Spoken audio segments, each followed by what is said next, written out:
What's up, and welcome, Vibe Tribe. It is another fantastic Wednesday night journey we're going to go on with the Herbal Decoding crew. So I hope everyone had a nice 4th of July or whatever you might do if you live in other countries around the beginning of July.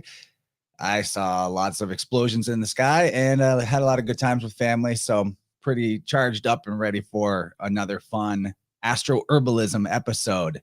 Possibly many people's favorite thing that we do here. This is crazy enough. We're on the 9th month of doing these, which means only 3 to go, maybe 4 if we toss an Ophiuchus, but I don't want this party to stop. So really glad to see my friends Mario and Michelle, the M&M power couple. Mario looking fresh. Kyle rocking the tank top as is appropriate for Vibrant, and Emily Ridout returns. She is tag teaming in for Gabriel, who is on summer vacation doing dad duty. So what up if you're out there, Gabe? Thanks for your reliable service and enjoy your time off. It's unpaid vacation, but so tonight we're going to be talking about the herbs, the doctrine of signatures, the things that we can know about Cancer season and the plant world, the things that pop up into our awareness around nature at this time of the season, as well as maybe some surprise picks from our master decoders themselves, Michelle and Kyle. What's up, you guys? Welcome everybody to the show. Let's start with Emily. What do you think you've walked into here? How have you been? I've been great. I'm stoked to be here with you guys. AstroHerbalism is one of my favorite things to get to discuss with people because I'm not an herbalist, and a lot of what I wind up doing is tag teaming with holistic practitioners to do their astrology readings. So it's always such a joy to get to pick apart the plants. Yeah, I'm hoping that I've got some good mythology to bring to the mix. And we know that the medicinal wisdom, Kyle and Michelle have got that on lock. And the Cancer symbolism, well, Mario knows probably more versions of every type of archetype that you could possibly imagine. Kyle, how have you been, man? I hear you just got back from a nice camping trip. Yeah, dude, it was excellent. It was awesome. I was just joking before the show that we've had like a crazy drought here. And so that's one way to dispel the drought is to go camping, at least in my life. I get curious about that because I have this like really interesting, like playful connection with the weather and stuff like that. So it makes me wonder. But there was this crazy, crazy lightning storm for 2 nights in a row. Body on the ground. I am like, dude, I am charged to the max. I had a lot of like pain and stuff like that prior to this that I've been dealing with for a few months, and it's just like magically gone. And man, I feel great right now. And the height of the sun, the height of the barbecues, the height of the fireworks, man, it just feels great. Glad to hear it, dude, and hope your family is having as much fun as you appear to be having over there. Your giant baby, Yeah, and awesome wife. Hey, and so Michelle, Mario, I know that you've been doing a lot of content. Michelle, especially you, just completely crushing over there at the Healing Home, your semi-new podcast, but you've been so consistent that it's not even all that new anymore. I've enjoyed the last Thursday streams you've been doing as well. So I'd love it if you would, promote anything that you're happy about that you've done recently, but also tell them about this Summer of Love series you've been on, because that's been very interesting. Yeah, thanks, Chance. And what's up, everybody? Glad to be here as always. So cranking it out. We just continue to go full steam ahead, which has been fun. Right now, we are working on the Summer of Love series on last Thursday. So Mario and I have a show together. Every Thursday is last Thursday in our house. So we decided to go with the Summer of Love to dispel and jump into the 1960s. And mostly it was inspired by the mythos of Manson, because that's been one of my favorite rabbit holes to be down for a long time. And the 1960s I resonate with in a lot of ways because I grew up with parents that listened to a lot of music from that era. I always wished I had been able to be in that decade.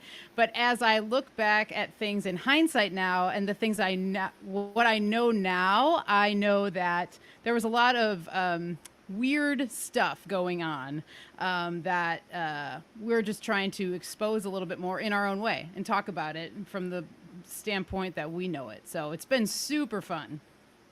And I say this like every episode, but don't let her looks deceive you. She's read like every Manson book out there.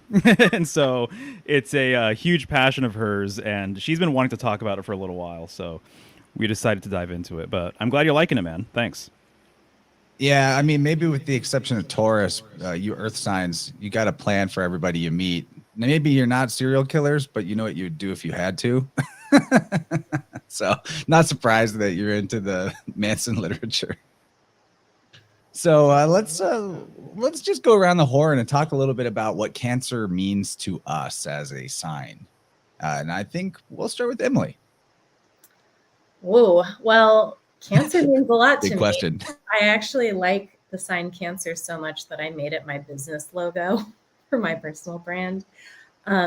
Cancer is the energy in the zodiac that's ruled by the moon, right? And in the zodiac, we have this interesting phenomenon where the signs that are ruled by the sun and the moon are opposite the signs ruled by Saturn, which before we got on, Michelle was mentioning that she and Mario are a Capricorn Cancer duo, right? So they're the opposition of a Saturn ruled sign and a lunar ruled sign.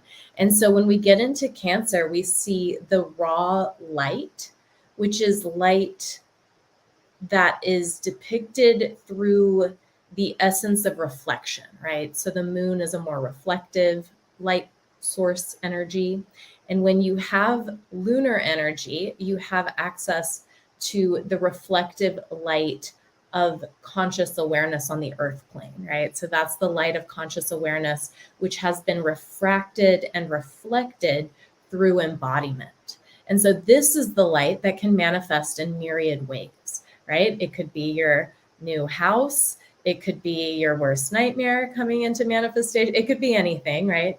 And so Cancer is the sign in the zodiac, which is depicted by the cardinal energy of water, which is the initiatory energy, which drives us into the thirst for life, right?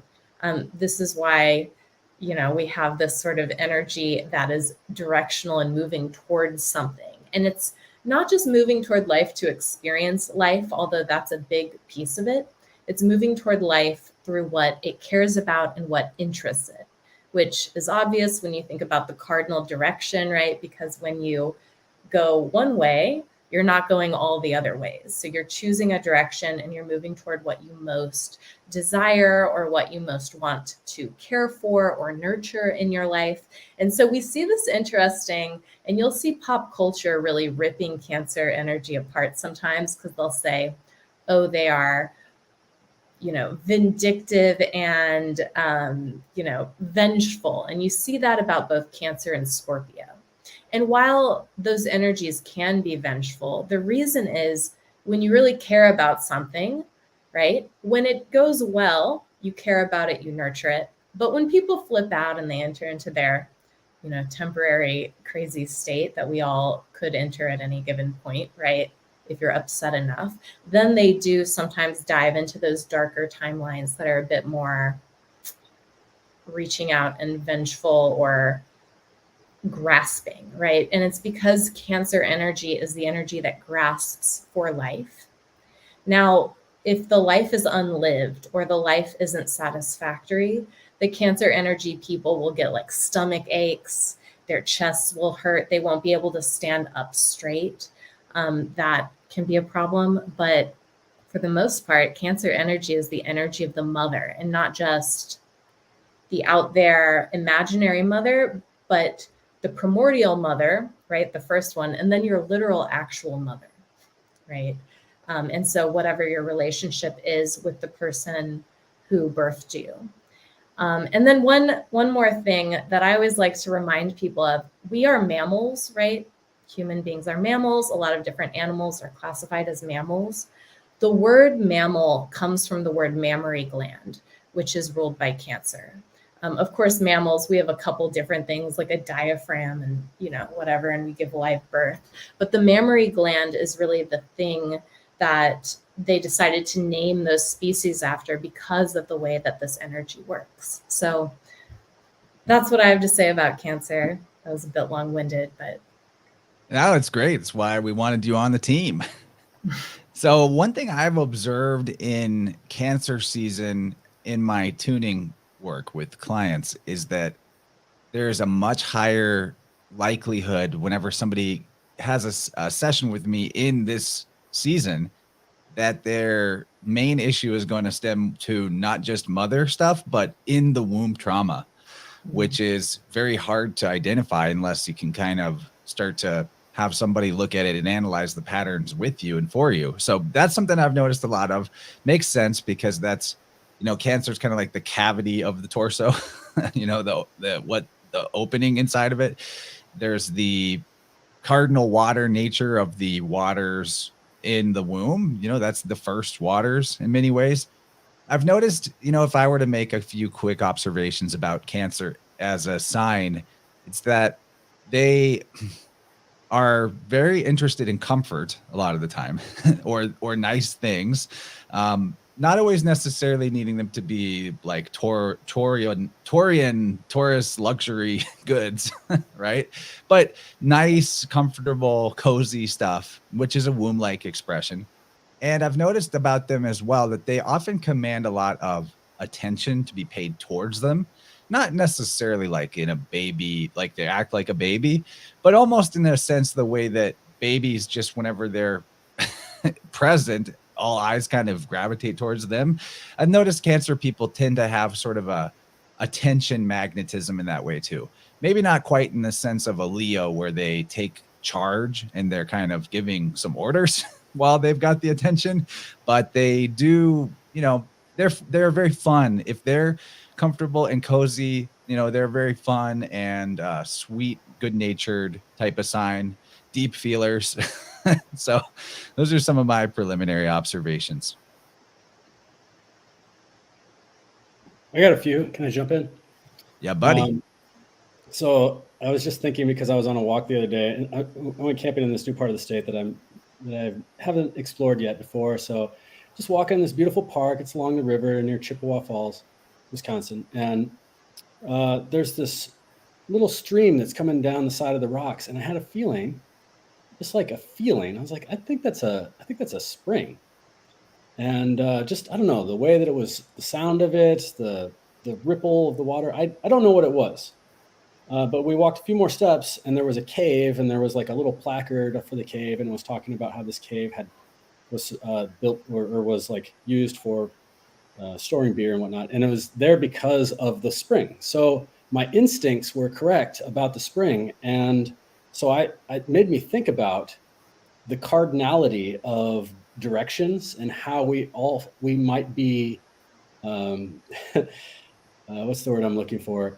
Imprinted with these certain directions for cardinal water, for cardinal air, for cardinal fire. And that it was just like registering somehow with me. I was really proud of my instincts. I was like, way to go. I should go take a sip of that water. And so when I was thinking about that for Cancer, I was thinking about the meaning of primary water, the first water sign coming up, bubbling up from the earth, having this like, this innocence to it, as you were kind of describing what you were talking about there, Chance, with this lovely nature, this nurturing aspect to it as well. And oh yeah, Cancerian energy is nurturing and likes to be nurtured. It goes both ways. Right. And so we have this water aspect, but then in addition, there is the crab, which is got its armor. And then before the crab, your pendant reminds me of the previous ways of describing it, the scarab. It kind of looks like a scarab, your pendant. So scarabaeus, the crab, even has a similar sounding word. You can probably mix that up together, scarab to get crab. And so you have this outer shell, this protective layer. There's the water. There's this movement between protection and this flowing aqueous nature.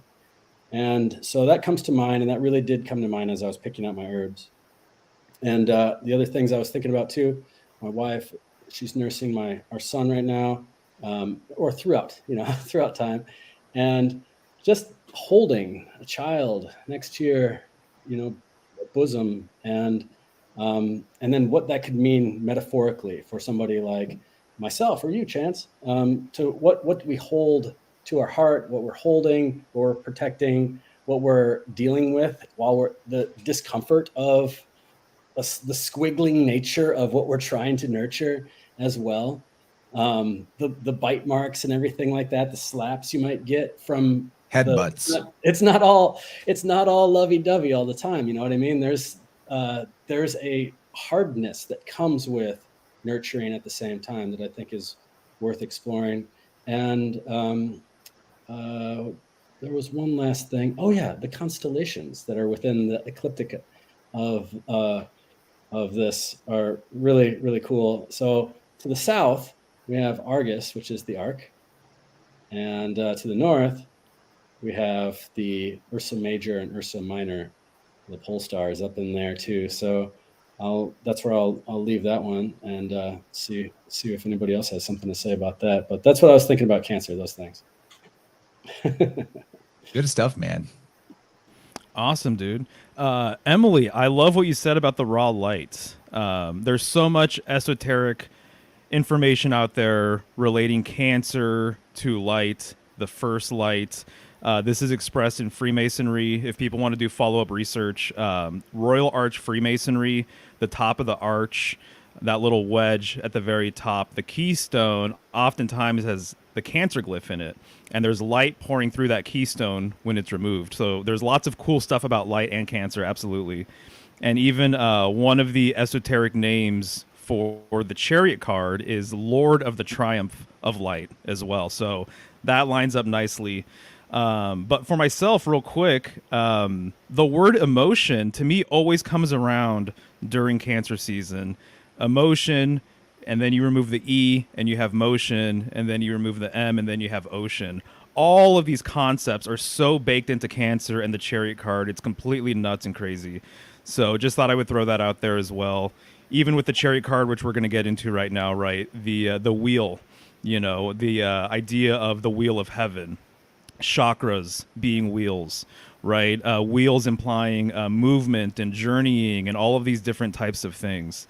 And so here we have 3 different Cancer cards. This is the Marseille on the left, and then you have the Rider-Waite in the middle, and then you have the Thoth deck on the right-hand side. One of the things you're going to notice that's really fascinating is that there's a tradition of not showing the lower half of the charioteer, and I've gotten into that in a couple of different videos. My understanding is there's this esoteric belief that I've picked up that the charioteer perhaps is kind of a hybrid. And there's this Greek king, his name was Erichthonius, and he had serpent legs. And he invented the chariot, supposedly. This is the mythology, at least, right? There's several people who are credited for inventing the chariot. But he invented the chariot so that he can get around, and it was a dual-purpose sort of thing. It allowed him to travel, but it also covered up his legs. And so if you look at the 2 images on the left-hand side, you can see it's like, on the left especially, it's almost like he's behind a table, like he's in a booth or something like that at a carnival. And in the middle, you see that the charioteer, he's actually fused into this cubic stone, which is related to the card as well. And so there's something to be said about all of this. And even, I think, Crowley with the card on the right-hand side, to me, I've speculated and I have wondered if his legs are supposed to be serpentine in nature, So that's kind of one thread that I've pulled at over the last few years that I think is really interesting. But the big thing that I always think about with the Chariot card is that there are these 4 posts around him. 4 posts or pillars, very much symbolic of the fixed signs, the cardinal directions. And I think that when I see this card, I tend to place the charioteer in the middle of the heavens, in the middle of the cosmos, if you will. And I think that the star on top of his head in the Rider-Waite version is the North Star. And so this is the point in the heavens that everything revolves around. It's kind of a tradition with charioteer myths that the charioteer be pulled by maybe 4 horses, each one representing the 4 elements. That's kind of what Crowley's doing on the right-hand side. And he himself would be the 5th element. He would be spirit, or ether. And so kind of related to the human body, our head, right, is like the 5th appendage that controls all of the other limbs. And so I think there's metaphors with all of that you can kind of unpack and everything else. But yeah, the other thing I would say too that I think is really fascinating about the Chariot card is that there's also a tradition that pretty much implies that this chariot is actually not going anywhere, that it's immobile, that it's motionless. And so even if you look on the left-hand side, those wheels are sideways. So you literally cannot move. And then in the middle, or actually with all the cards, none of those animals are actually connected to the chariot. There's no reins, right? And so to me, it kind of implies like this inner movement, this inner journey. I kind of think of a whirlpool, or I think of a chariot wheel actually just kind of spinning, right? And that hub right in the middle is essentially stationary. And so to me, that's kind of a fun thread to kind of pull at and just consider this idea of a motionless chariot. And without the reins being attached to the horses or the sphinxes or whatever they might happen to be, kind of makes me think of Cancer's position adverse to Capricorn. That there's something about the Cancerian energy that doesn't do well with authoritarian or like following someone else's rules. They can be sensitive to being reprimanded, by a Cancer or a Capricornian or Saturnian energy. I've found that there's, again, in this time of year with tuning people, that sometimes Capricornian themes come up adversarial, like knee stuff or issues with lead toxicity, things of that nature. It's good stuff though, Mario. Awesome. Thanks, man. And then just related to Capricorn real quick, there is this old belief that Cancer was the gateway of man and Capricorn was the gateway of the gods. So we would come through Cancer, exit through Capricorn, which kind of relates to some of the Freemasonic stuff I was alluding to earlier. But there is this, from Freemasonry and from other places too, there's this idea that Cancer is at the top of like the firmament or the top of an arch or the top of a dome, which is why I think it's interesting that in the middle card, you have that arch on the top of the charioteer's head with that star, right? And so it's almost kind of like the hole or the point of pivot within the firmament, the dome of heaven. And so that's an interesting thing. Absolutely. So coming through that hole or portal, and then when we exit this plane, we're actually going through the ground is one way of looking at it. But that shape is called a kyborium, and they have it in a lot of churches and cathedrals as well. Yes, absolutely. Yeah, 100%. Exactly. But as Kyle was saying earlier, he mentioned Ursa Major and Ursa Minor being further north in the northern sky. And it's so appropriate to talk about because this is the 7th card of the major arcana, and Ursa Major and Ursa Minor each have 7 stars. And so to me, that is not a coincidence.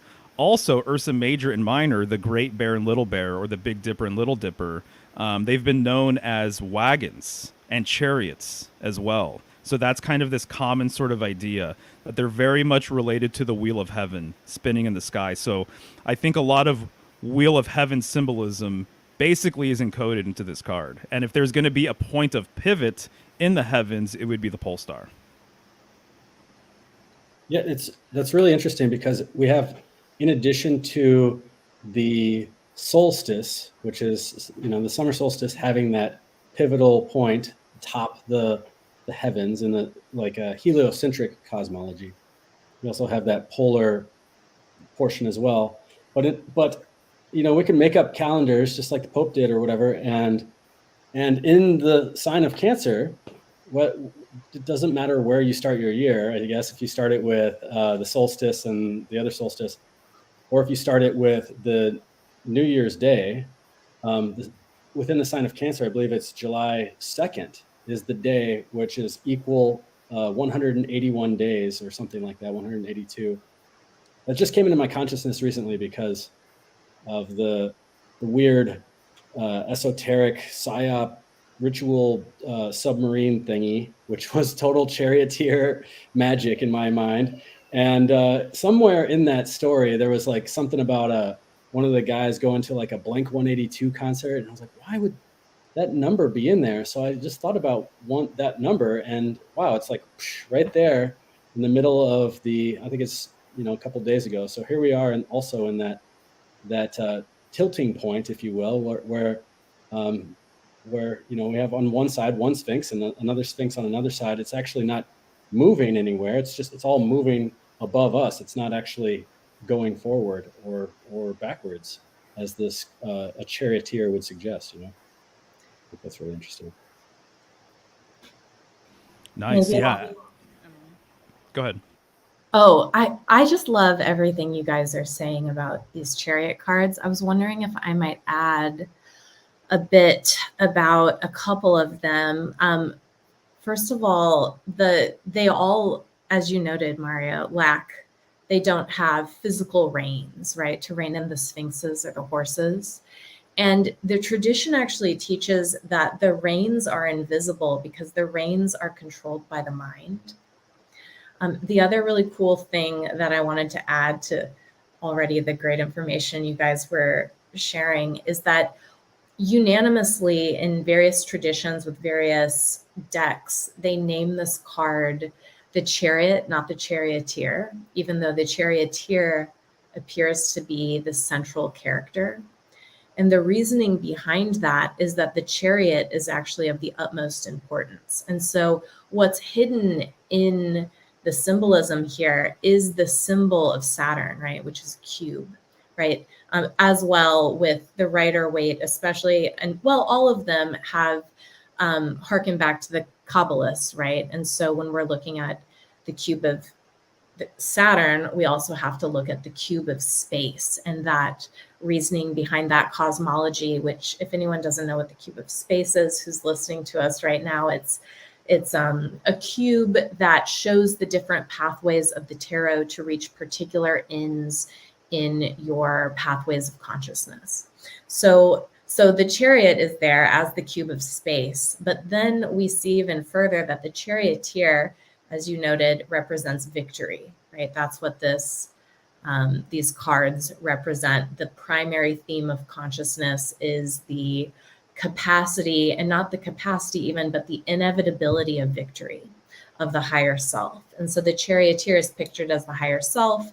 We have all these wonderful, metaphors. I do yoga, so I love the Krishna and the Bhagavad Gita story where Krishna is the charioteer who gives the answers to the universe to Arjuna, the warrior that he is driving.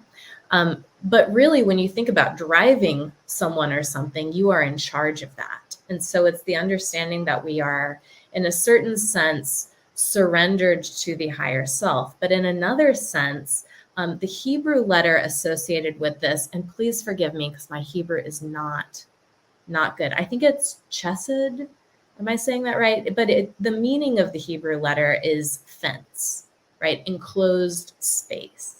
And so when we look at that, and they've listed that in the Thoth deck that's over there on the far right, when we think about the fenced space, and we see the fence and the Rider-Waite, of course, with the white and the gray and the red roofs, right, which are showing us the nature between purity, embodiment, and desire, right? We have this idea of the closed off space or the enclosed space, which is the understanding of embodiment itself. And when you are birthed through Cancerian energy, you enter into this space, which is that Saturnian space of embodiment, structure, and limitation, right? Symbolized by the fence, the box, the chariot.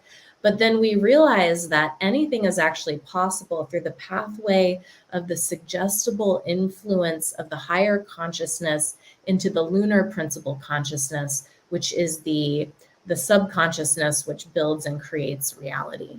And so I just wanted to throw that in, and also maybe mention that there's a lot of symbols of the unification of the masculine and feminine, also bringing up birth and embodiment and the unification of humanity beyond just the sexual act itself or the procreative act.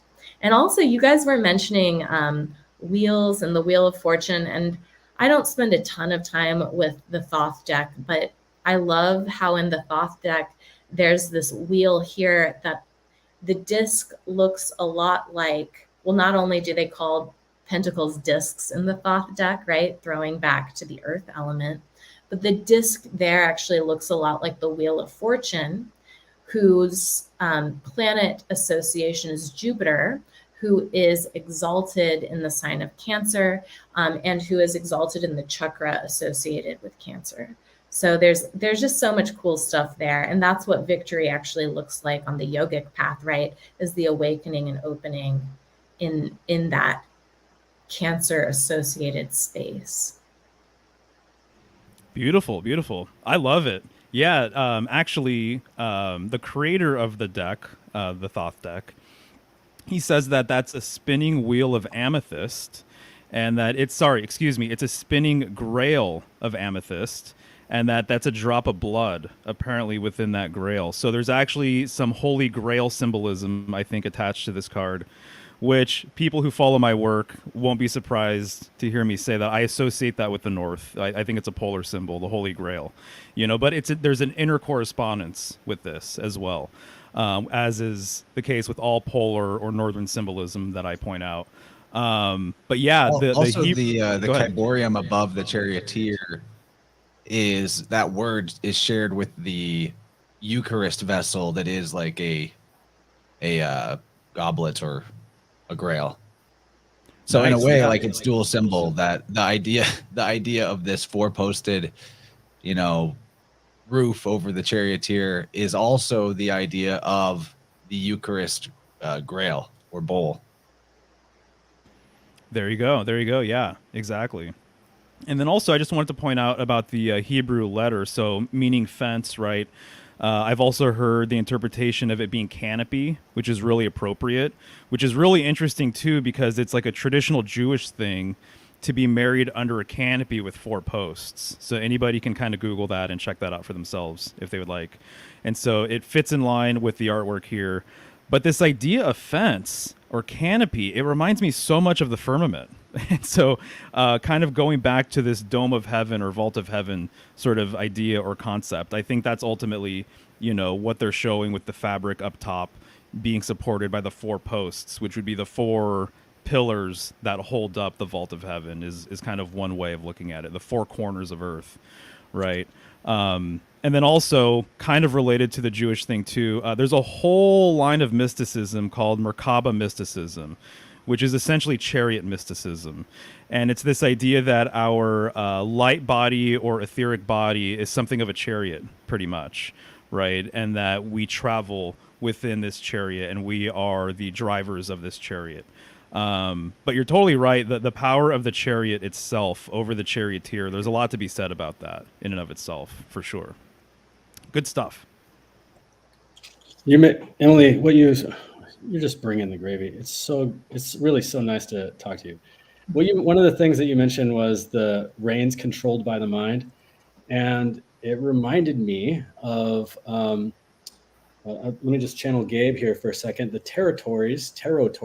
So I live in an area that's liminal between Gemini in the Twin Cities and the Chariot land, which is Detroit area. So just in that space as well is where Henry Wadsworth Longfellow depicts Hiawatha, the hero in the story, in the epic poem, the Song of Hiawatha. And there's this one little stanza here that I'd like to read. It goes like this: paddles none. He's making a canoe, but he's asking the birch and all the cedars and all these things of the canopy, by the way, to lay down their stuff so that he can construct a birch bark canoe. And it says, paddles none had Hiawatha, paddles none he had or needed, for his thoughts as paddles served him, and his wishes served to guide him. Swift or slow, at will he glided. veered to right or left at pleasure.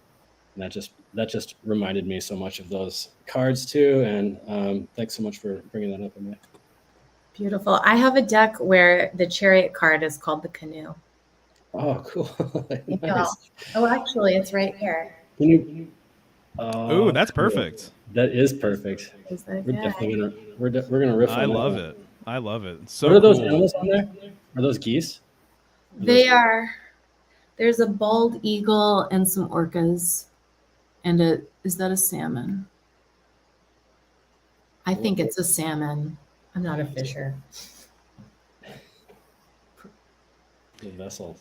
And so I feel like it's always appropriate to bring up, but just to remind people, you know, the travel symbolism, there's so much overlap with the chariot, with the boat, with even the camel or the horse as well. And so these are all journey symbols. And from my perspective, one of the ultimate journeys is the journey beyond life after death. You know, and so a lot of ancient cultures have made a thing about associating these different vehicles, these different ways of getting around and traveling to the underworld and going to the other side, if you will. And so the chariot is definitely part of that tradition, and the canoe and the ship as well, for sure. There's also a deep contemplation in these traditions about, and you hear human mothers talking about this a fair amount, or at least I do for some reason.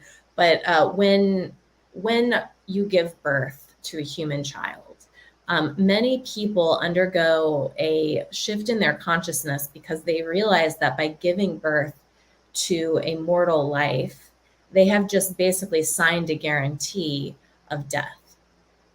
Does this make sense, right? Mortal birth, mortal death. You come naked, you go naked.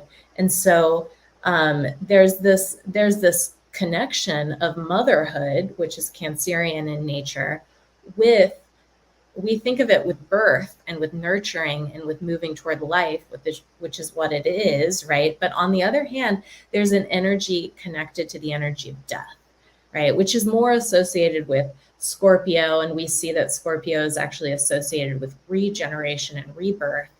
But the very act of birth puts you on one side of this spinning wheel, right? In the life that guarantees the death. And you see that it's also like travel, but also being at home, right? Because Cancer is associated with the home. So it's almost like, are you at home anywhere you are, right? How did you wind up here in this life? What is home? That's a really interesting point.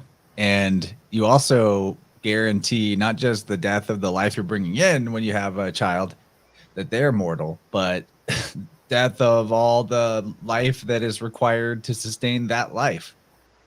It makes me think of so we were just looking at those chariot cards, and the he or the het letter that is on there also looks like not just an archway, but a doorway, which I've heard being associated with the archway that the blood had to be painted on for Passover, to avoid the angel of death.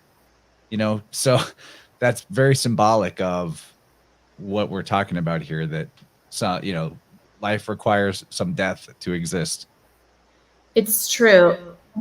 If you want to get into like what the charioteers are always wearing too, a lot of what the canopy symbolism is imparting on people is the understanding that the charioteer, and you'll see in the Rider-Waite, he has the victory wreath, and then he has the stars, and then he has the stars above him, the moons, the happy, sad moons, right? Tragedy, comedy, and then actually a brass, I think, is it brass or bronze? It's associated with Cancer there. But we see gold and silver as being really key to this, indicating both the lunar capacity and the solar capacity. But with those stars, it's indicating that all of the power coming in is actually cosmic power and cosmic forces, which is why it's not dependent upon the chariot or the human being to do all the work. You have to participate, of course, and let the charioteer stand in you.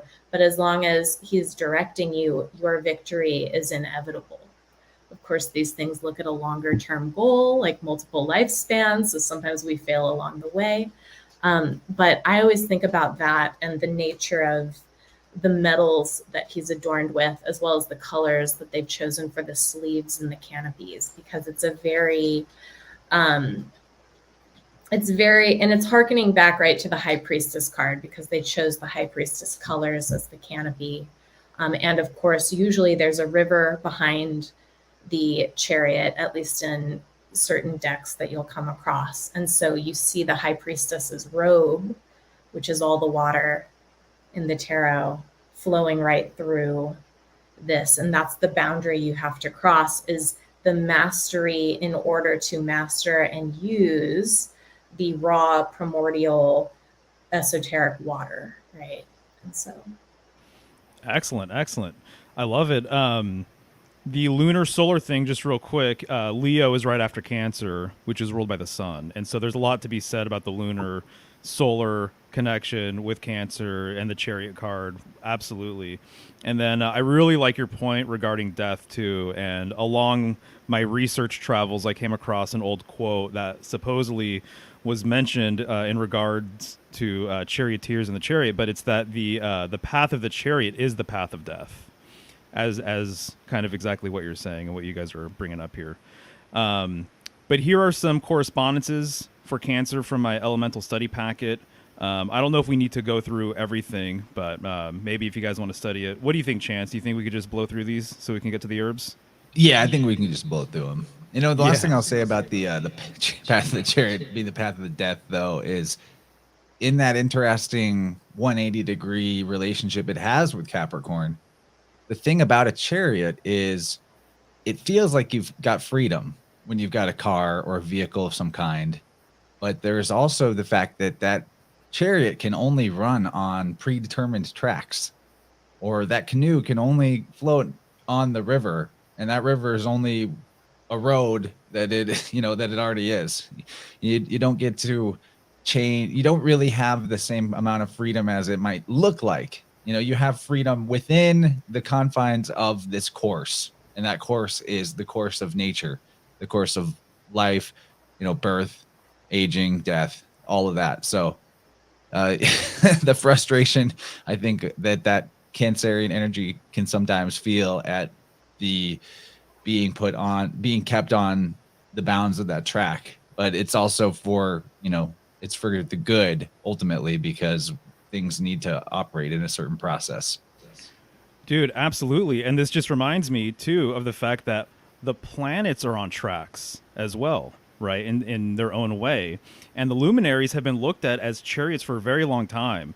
And so there are lots of examples of Saturn and Jupiter and all the planets basically being their own chariots, being pulled by the animal that they're most commonly associated with.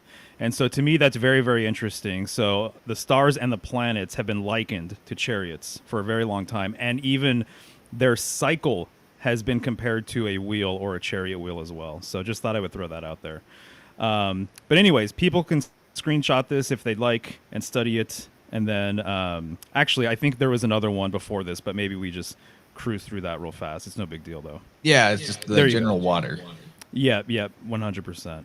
So you get the idea. Lots of correspondences here. If people are interested in this, they can message me, and I can get it to them. Yeah, let's break into some herbs. I think that as is tradition, we go about 45 minutes before we start actually talking about plants. Fun. Yeah. All right. Cool. Well, I'll start here. This is some linden. This is also known as basswood. Let me start the story. Actually, I was just a few minutes before we got on live. I was taking my dog for a walk. Just got back from this trip, right? And there was a big, huge storm here today, and lots and lots of rain. Flood mythology is going to play into this weave here in a second, but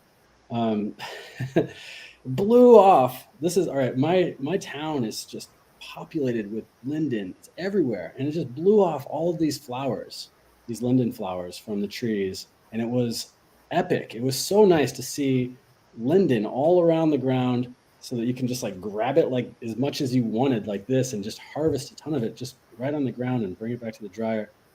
So that was really cool, just walking around barefoot on this linden before talking about it now. It's a tree, and it's a really beautiful, beautiful lunar tree. It is so because once the sun starts to go down, the flowers, the scent of the flowers are just, they have this intoxication to them. And if you're walking around, you're like, where is that coming from? And you might be looking this way, and you might be looking that way, but they're actually above you.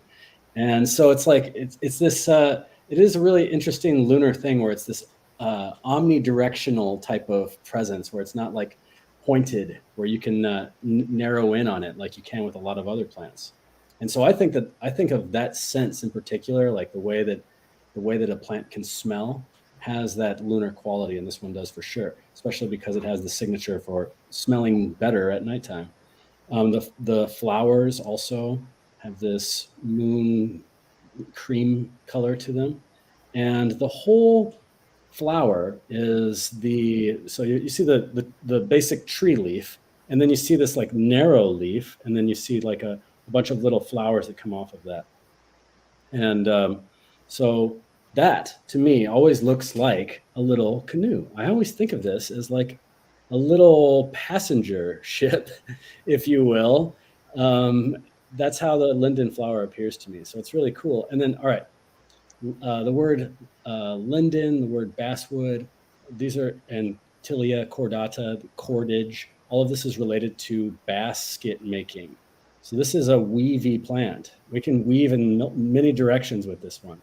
So yes, the reason why is because some wood is like trees are hard and some are soft, and some, like this tree, which is formerly a member of the Marshmallow family, has a lot of mucilage and slime, which gives it this watery motion to it, but also this hardness, this hard component. So I have a demonstration of mucilage here. This is marshmallow, this marshmallow water powder that I put into some water.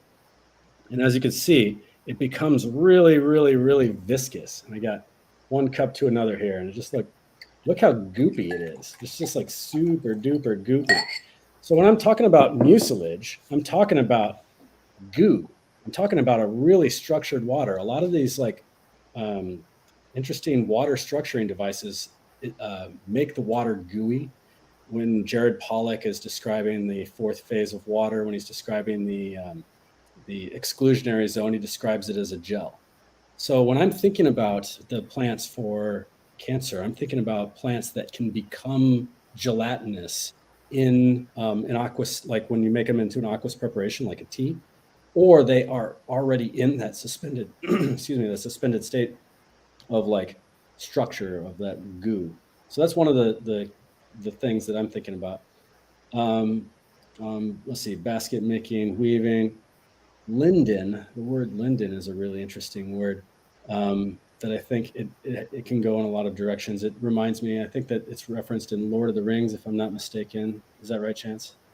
In the Middle Earth map, the far like northwest region, that does seem to be corresponded to like where the UK would be, is called Linden. It's not really a major part of the actual storyline of the Lord of the Rings books proper, but yeah, it's in there. Linden, London.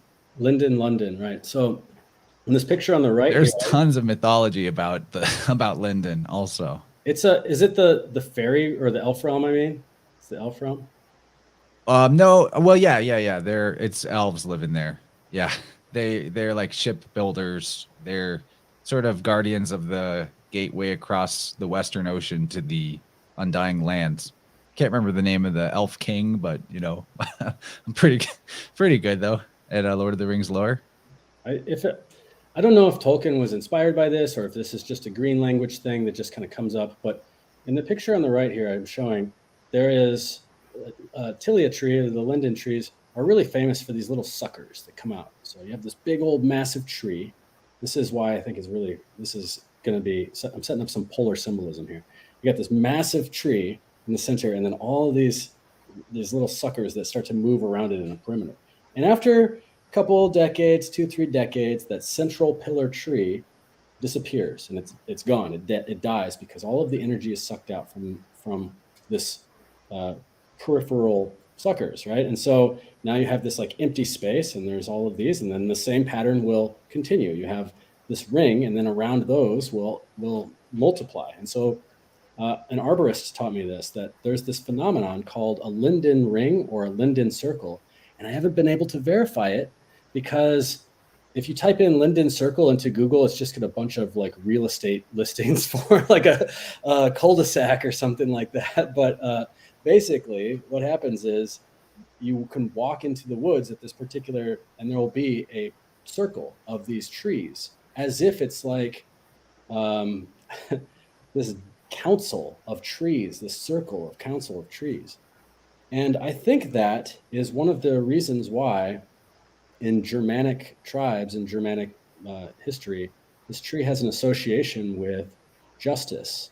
And in fact, there's like there's particular Germanic trees named after, or tilia trees that were the town's tree, like the tree in the center of the town, that all of the justice and the commerce and the the gavel would drop. Yeah, this is in Dresden, Germany.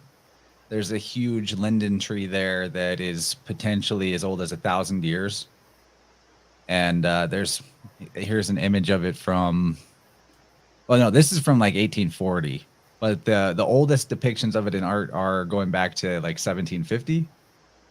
And it's so gnarly looking. Awesome. So if you're ever in Dresden, check that out. It survived the fire bombings, apparently. That's awesome. So how polar is that? Like your central axis where you have your market, you have your justice, you have the decision between the cutting between the two parts of the year, all of these things Cancerian. And then above, right? And then below, as in below the ecliptic here in the arc, the Argos, everything's riding on this little, what looks like a little vessel, a little canoe. And so that's all really interesting external fun things that I love about learning about plants. When you take it into your body, though, when you make a tea with linden, it has that beautiful aromatic quality that I was describing earlier. Aromatics have this way of moving your mind, moving your senses. And in the case of linden, it is very dispelling of anxiety. It's comforting. That mixed with the mucilage, mixed with the soft amount of mucilage that it has, is really, really comforting to the chest, and not just the chest. It flowers in July, right? It flowers in Cancer season. It's flowering right now. It's right outside my door. And, well, they're on the ground now, thanks to the storm. Thor! But thanks for the harvest, Thor. It was really easy that way. I don't have to reach up. But yeah, this mucilage coming in, it's particularly fond of the lining of the lungs, particularly fond of the pericardium of the heart, of the stomach. This idea of like mucilage as a container of liquids is conducive to the Chinese model of where the spleen, which is another Cancerian organ over here on the left side. And Kyle, in China, they don't have a Bodhi tree, so their Buddhism makes the linden tree the enlightenment tree. Right, and you know why? Because the leaf looks enough like the Bodhi tree, so they're like, good enough. And that's why the Chinese use the linden tree as their holy tree, as their world tree.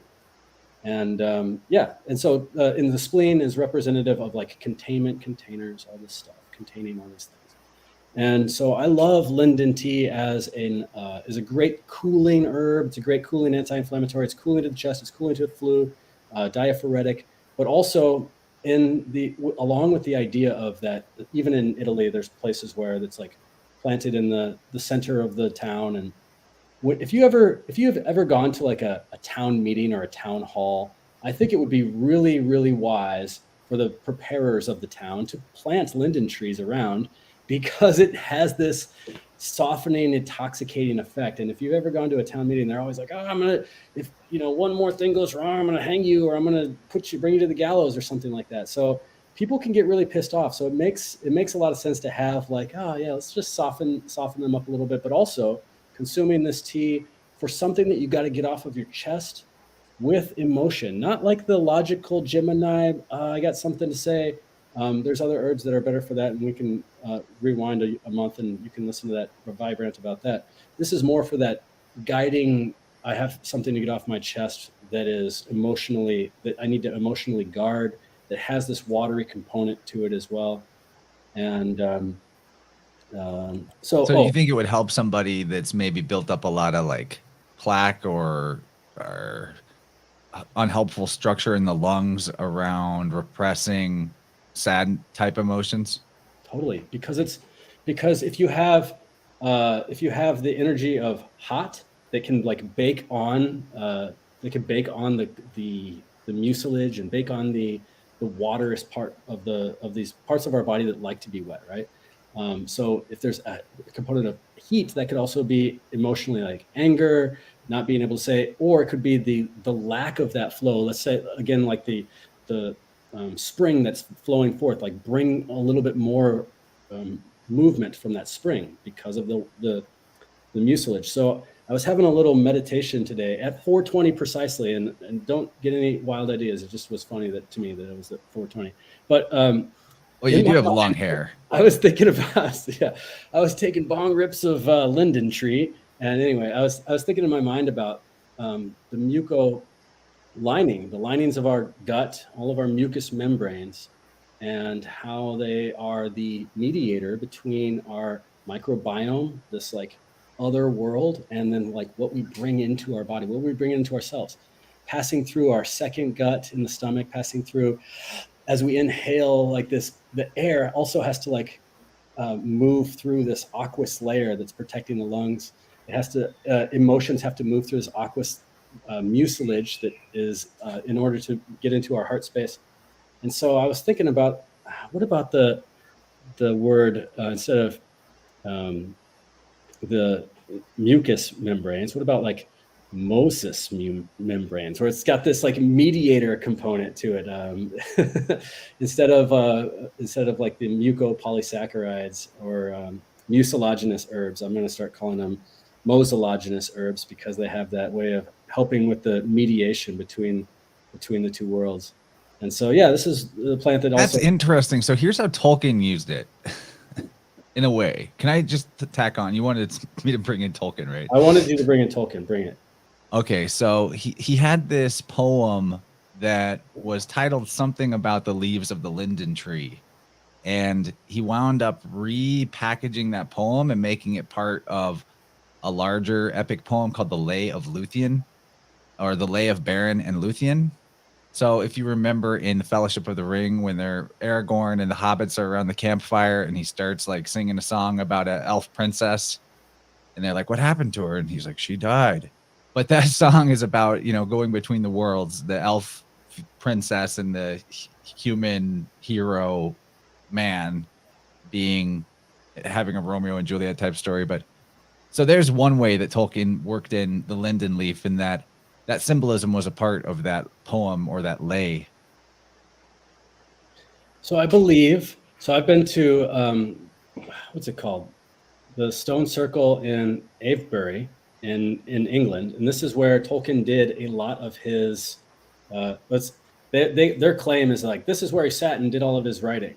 And so because of that, there's this tree that a lot of people visit, and they call it a wishing tree. And this tree, it's a group of trees. It's a group of like 2 or 3 trees, and they have this epic root system and everything like that. And it's on the hill, and there's the stone circles. There's all the sheep. Those are linden trees. So it has this. I know that when Tolkien was doing some writing, he was inspired by the linden because he was sitting under one. So I think that's really cool that you brought that into it as well. Good stuff, man. So. Other comments, guys? I'm so thrilled that you brought up something related to marshmallow, because I'm not an herbalist, but for some reason, when Chance emailed me and asked me about this, I was like, I wonder if we'll talk about marshmallow because of its soothing effect on the stomach. And because at one point I was in like a tarot thing, and there was a woman there who was an herbalist, and she had an herbalism tarot deck. And I remember she pulled a card and I was like, I know what that card means, but why is it marshmallow? And Spoiler alert, Marshmallow is in the slides later. well, you said Linden was connected to marshmallow, and then you are, showed yeah. this marshmallow in your glass, and I was like, I wonder if we're gonna have a marshmallow time. So I just was personally tickled. Get your skewers ready, folks. We're gonna. There's some more marshmallow on the way. Nice. You know, I love all the stuff that you're bringing, Kyle. And the linden tree, I always think of bees when I think of linden, because when in our old neighborhood, there was a huge linden tree. And in the summer, in July, when I would walk past it, that thing was just filled with bees, like to the point where you're underneath it and it's so calming. They're very calming in their nature, their vibration that they put out. And so it's really interesting to me that they're so attracted to the linden. And you would like look up and it was like a colony of bees, and it was actually really stunning. And so it goes along with like kind of the enlightenment thing, levitation, I think of. And I love the softening that comes with linden, like you were saying, the opening of the emotional side of things. So, and this is a lovely herb. It's great for tea, but it's also great as an herbal infusion. So like steeping it for a longer time. So when you make an infusion, the difference between that and a tea is literally just the steeping time and the amount of herb that you're using. So taking 1 ounce of linden to 32 ounces of water, steeping that for 4 to 8 hours, and then straining it and drinking it. And you're going to be getting like a really, really strong infusion that you can, drink over the course of like a few days or something. You could use it as a wash for your skin or your hair, or, you could use it to anoint certain tools that you're working with, something like that. So I had to bring up the bees with this one because that's like one of my fondest memories of walking in our old neighborhood in the summer was going to the linden tree and then smelling it and then seeing and hearing and feeling the bees. Also, we had s'mores the other night. We did. That is all. The bees are, that's the other way to find it. Where's that smell coming from? And then you could find the bees. If you find basswood honey, that's what linden honey is. It's basswood honey. And of course, we can't get away from you opened up a can of bees on that one. We got to talk about the beehive asterism, which is in the sign of Cancer. And so that's really relevant too, obviously. So the bees as muses in Greek mythology, as these intermediaries between worlds as well. They have like a mercurial aspect. They go into their little hole. What's going on in there? It's a whole nother city. And they're buzzing around. But bees, as we know, they have like the Cancer the crab. They have their exoskeletons. They have their weaponry that if you get too close to their mother, their matriarch. But they also have this nurturing aspect, the sweetness that might even be the nectar of the gods itself, right? The honey, the nourishment, the thing that adds that nourishment to the tea. And so, great point with Michelle bringing up the nourishment of linden. That's, to me, that's the best way of working with linden, is just making a tea, like you said, an infusion, something that is going to bring out that nutritive aspect and nourish your skin, nourish your bones, nourish your gut, nourish your lungs and your emotions and all that stuff in particular. So thanks for bringing that up. Right. And to your point, just real quick, that wedge, the keystone wedge in the middle and the top of the arch of the Royal Arch, sometimes has the Cancer glyph inside of it. Sometimes has the Hebrew letter that we were just talking about, Chet. Sometimes it has an actual little beehive inside of it as well. And I think it's alluding to that asterism that you just brought up, which is pretty cool. A couple of mythological... Sorry, go ahead. A couple of mythological appearances of linden. One that I think is the most interesting is in the story of Siegfried from the Germanic tales. He is basically like the Achilles of their mythological cycle. And if you recall, Achilles is invulnerable because of being dipped in the river or dipped in something. I can't remember exactly what, but he's dipped in something that makes him invulnerable. But just his heel is still sticking out, so that's his weak spot. Siegfried has a similar thing happen. He's bathed in the blood of a dragon to gain invulnerability, but he did not realize he had a linden leaf stuck to his body, and that was the spot where the blood didn't touch. So he has a vulnerability point. I think that's kind of, fitting and interesting in the Cancerian part of this because, invulnerability, the shell, the crab shell, that's all in the mix. Many people are also turned into linden trees in mythology that I could find. Ovid makes a story about that where Bacchus and Philemon, not Bacchus the god, but they're characters that were just mortal humans, a couple, and the female of that couple was turned into a linden tree after Zeus and Hermes were visiting their village somewhere in Phrygia, and they were the only ones who showed hospitality or like nurture or gave comfort, right? So she gets turned into a linden tree for that. And interesting point from Herodotus that he says the Scythian magi would wrap linden leaves around their fingers to do their laying on hands, their hand waving and magic hands, jazz hands, juju. And then finally, the last one I could look up was regarding Chiron, the wounded healer. His mother, much like Adonis's mother, turned into a tree after giving birth to him. And I think Chiron is a older savior archetype, older solar, like son of God type deity that then got sort of shifted mythologically later on by the Greeks, but very interesting. And we had a president named Linden too. Oh yeah, weird one. Lyndon B. Johnson, was he the one who would call his staff in while he was pooping? Do you guys know this story? No. He was proud of his anatomy, and so it was like a power move to intimidate his staff. I think this was in his biography. I didn't read it, but Google search confirms. Weird power move. Anyway, that's all I know about him. That's the president. That's a great legacy. Yeah. Lyndon B. Oh man, we got a lot out of the Linden though. That was good. Well, and here we are with another tree, Willow. And, Kyle bringing up the flexibility of the linden and it being used for weaving.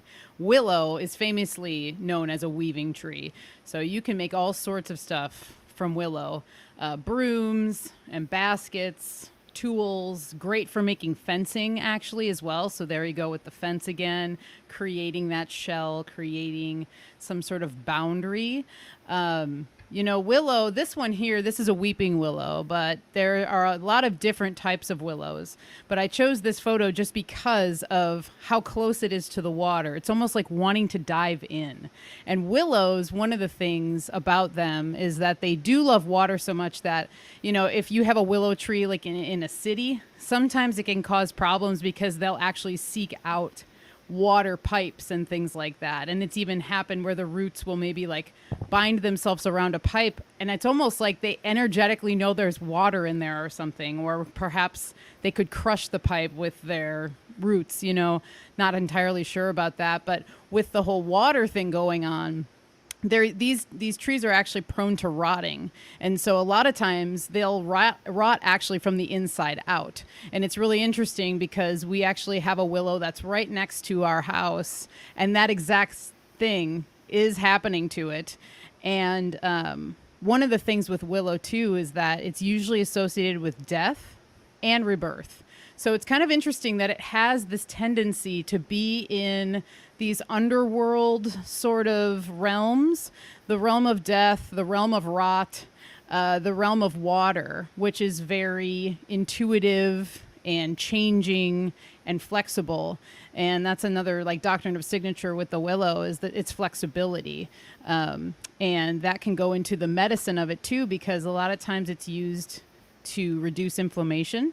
And then up on the screen, you can see I labeled it witch's aspirin, because that's actually a nickname for it. And a lot of people know that willow is kind of the original aspirin. And I believe it's pronounced, yes, it contains salicin. So the salicin is what is actually bringing the pain relieving aspects to everything. And the Bayer company actually did use willow originally to create aspirin. So it's just kind of interesting, an interesting weave too of just how the pharmaceutical companies are always after the plants. It always goes back to the plants usually, and the trees. And this is where they're finding these remedies. And so that's just something to keep in mind with it. It's a diaphoretic, and what a diaphoretic is that is an herb or a tree or a plant that will make you sweat. Or if you have a fever and you're wanting to encourage the fever so that you can, move through it, willow could be a really good ally for that.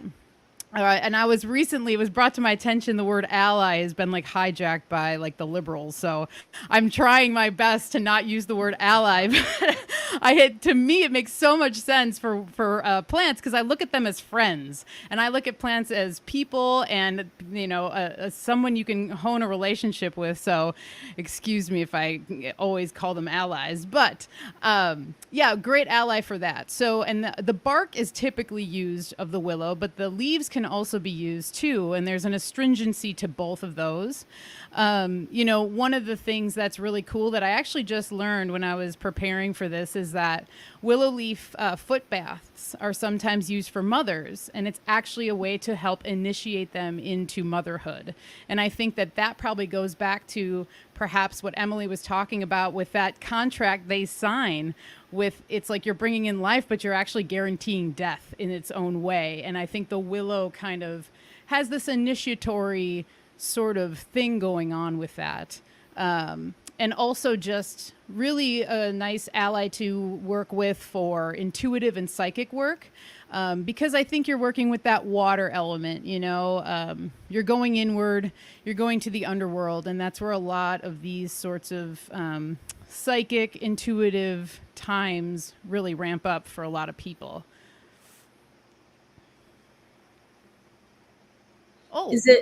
Sorry. Go ahead. You can go ahead. Go ahead. Oh, I was curious because I have a lot of willow, but not a weeping one in my yard. And actually, I had to film a woman who is she's a ethnobotanist, and she had in her yard done live weaving of willows to form this huge fence with this big archway to walk through in her property. It was amazing. So there's the fence theme again. But I was curious because I love looking at the willows back there, and I did have a problem with roots in a pipe. So when you said that, I was giggling over here. But is it just the weeping one that you can use? No, actually, most all willows have the pain. All of them do. Some of them are stronger. Most people know the white willow as like the strongest pain, the one that has the strongest pain relieving properties. That's the one I work with the most. But all of the willows do have the same quality. All of them contain the salicin that you can make into pain relieving medicine for sure. And I really love doing it as an infused oil. A tincture is great though too. The tincture can be wonderful because for more acute pain, I find willow is wonderful for a woman's monthly cycle as well. If you have painful cramping, willow is like kind of a bedside tincture for me during that 5 days because you just never know, but it can kind of take the edge off of a lot of different types of ailments. And so, yeah, you can use all of them. Real quick question for the panel. Do you think cancer struggles with flexibility? Like the sign? like struggles with it in terms of like, because the water is flexible, like they might have a hard time, like they might have to work harder to be flexible? I mean, physically flexible, maybe. Emily would have a good answer to that, but like, you know, they might be not always able to sort of redirect themselves that easily. It's kind of my thinking. That Willow, being a very flexible plant, interesting how it seems to associate with Cancer pretty powerfully, even in the mythology. Just a question for the panel: do you think that Cancerian people struggle to be physically or emotionally, or flexible in general? It's not a fixed sign; it's a cardinal sign, so it does have that directed energy towards it. So it's not like it's going back. It's not going back like a mutable sign would. So that's the only thing that comes to mind for me.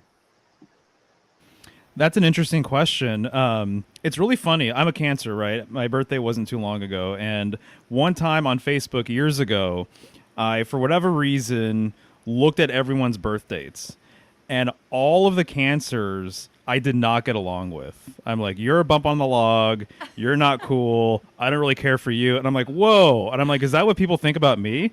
But one way I'm thinking about this is that I've heard that Cancerian type people, because we're more so homebodies and we have this shell, we like things to be done a particular kind of way. And we like to kind of like adventure out and bring things into the home, bring things into our little nests, if you will, or your bedroom or whatever. And so I feel like that creates a certain kind of comfort that some Cancers, when outside of their comfort zone, don't really care for and don't really like. And so that's something to keep in mind. Perhaps this is kind of speaking towards what you're talking about. I don't know. Yeah, that makes sense. I would second that sort of thing for sure. I would say, can I just say physically also for Cancers? So they'll be very flexible until they're not. So they will not be flexible on the thing that they've decided they're caring about and they're going for.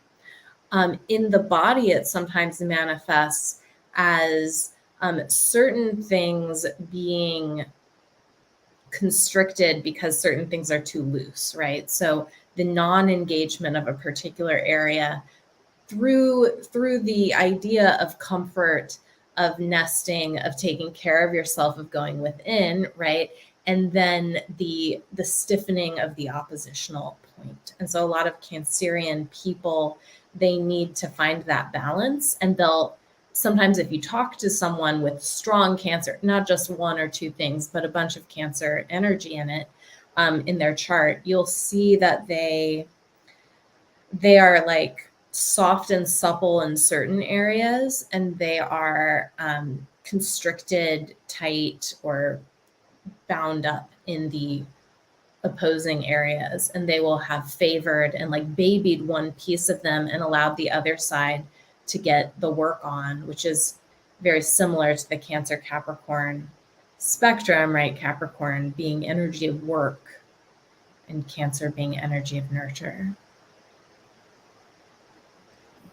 There's a couple stories that come to mind. One is the fisherman who is out fishing one day, and he looks at the fisherman next to him, and he's got a bucket full of crabs there. And one of the crabs is about to get out, and he's just like, he's out on the bucket. He's like, hey, buddy, you better watch that crab right there. He's going to jump out. And he's like, hold on just a second, just watch. And all the other crabs will pull that crab back down. They don't want that crab to get out. So there's that comes to mind, and also the way the crabs move laterally. I don't know if that's relevant to the question. But going back to the Willow, another thing that comes to mind too for me is this, and also returning to the idea of like tracking water. There's a Native American story about Coyote, the trickster, always getting into trouble, always making the story move along, basically. And one day, I don't know, like a dung beetle, like a scarab, pushing the something up the hill. I don't know what he was pushing up the hill, something that he stole probably. And he gets to the top of the hill and he trips over a log, and he falls back down and he hits his head on a cottonwood tree, which is a member of the Salix genus. And then he falls back, and he keeps falling, and he hits his head on a poplar tree, another member of the Salix genus. And then he keeps rolling down the hill, and finally hits his head on a willow, and then splash into the water.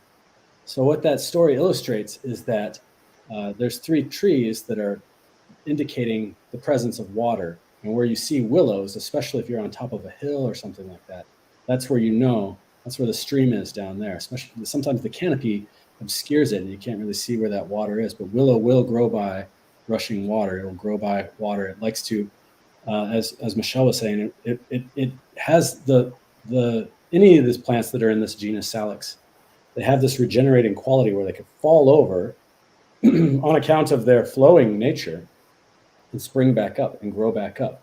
No other tree can fall down, a gigantic tree can fall down with its roots exposed and live again. But the willow and the cottonwood and the poplars can. And so with that in mind, you could take a little bit of the bark and you could put that into your cut flowers, or you could put that into your rooting solution for your garden and get something to bring its roots back as well. And I love that idea of the willow leaf bath for the tea, or for your feet, for the same reason, because you're kind of establishing new growth, new roots, especially as a mother. That's brilliant. That's beautiful. Yeah, great points. Oh, I love that. I didn't think about the establishing roots through the feet, but yeah, that is brilliant. That's awesome. And one other thing that I thought of before we move on with willow is that on the underside of the willow leaf, it's very silvery and like has a whitish color to it, which is usually an indication of correspondence to the moon. So mugwort is like that too. That's like one of the ways you can identify mugwort, but it is one of the ways you can identify a willow. And if you're ever in an area where there are willow among other trees and the wind is moving the leaves, you can usually see that silvery flicker, and it's an indication of a willow. And I always love that little like tidbit of beauty about the willow and the connection to the moon. There's definitely moon willow connections in the mythology too. So Hecate, first of all, underworld goddess of the Greeks, she's a moon oriented goddess and was symbolized with willow. And then there's Zeus's nurse, who he was is like a water nymph who raised him on Mount Ida. And her name was either Ide or Helisi or Heliki, which I think is cool that that word actually apparently is related to the willow, the word for willow in Greek. There's also Orpheus with willow branches on his underworld adventure. He carried them with him, and Apollo's lyre was made of willow. Interestingly, that harps and willows were carved from harps and lyres were often carved from willow. And so, it seems like this willow relating to Cancerian energy goes back pretty far, because if Cancer is related to like mother and nurture, and then now there's these priestesses that are using water magic and willow together in their witchcraft, and that their muse was Heliki or Helisi.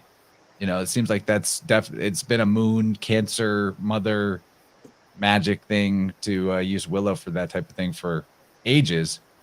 What also interesting is that there's a ancient Greek city-state called Heliki that was submerged by a tsunami a few hundred years before the birth of Christ. So those are all things in the mix when we're talking about willow, since that word Heliki is a word related to willow.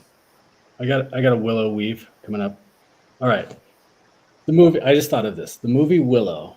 The guy that plays Willow in that movie, his name is Warwick Davis. Warwick Davis.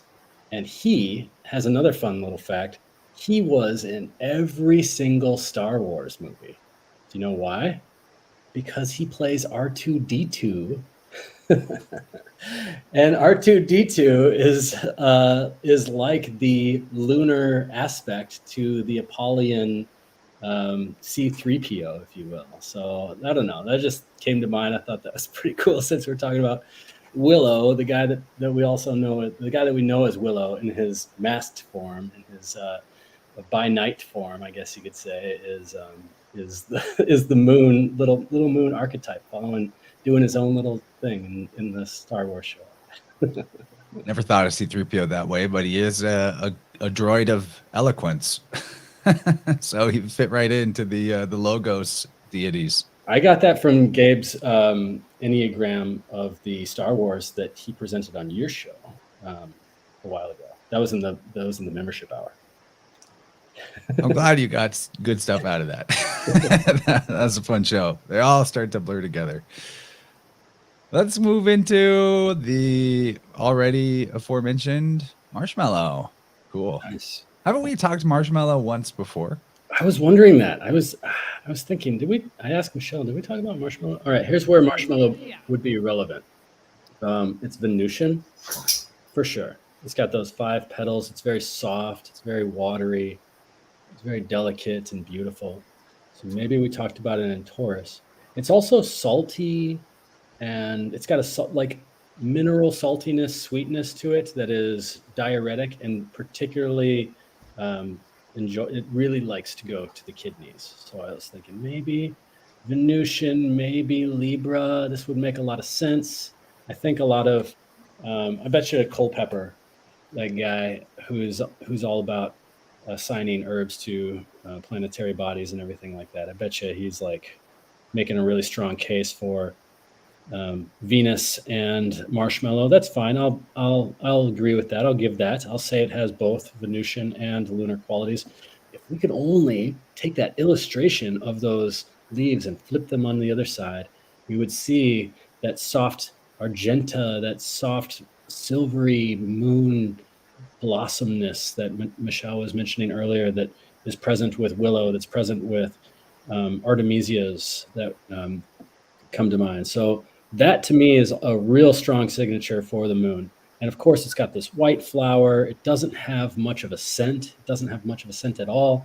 And so Venusian herbs to me have a beauty all around. They have a beautiful bloom. They have a beautiful feeling in the body. They make you feel yourself, but they also have a scent to them. And this one doesn't. So I'm like, that's another one for the moon. And it's really, really, really mucilaginous, mucilaginous plant. And so these mucilaginous plants, watery plants for sure. So that's why I think Marshmallow is a great one for Cancer in this sign as well. Let's see, it would be blooming right about now. It has this affinity for Cancerian parts of the body, but really anywhere there's mucous membranes, in the side of the nose, inside of the sinuses, in the throat. I'm drinking it now so that I can talk.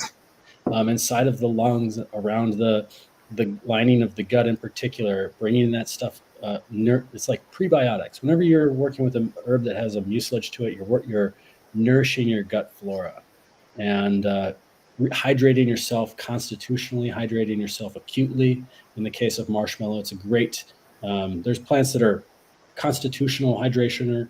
There's plants that are acute hydrationers, and Marshmallow, which has got a little bit of both because of its nourishing, its sweet flavor, because of its salty flavor, because of its slimy mucilage, because of its a lot of those reasons. So it's the root of Marshmallow, and this happens because if you don't know, I have an herb shop here in Milwaukee, and at least once every other week or something like that, it's usually the boyfriend who's just like walking around the herb shop, just like killing time.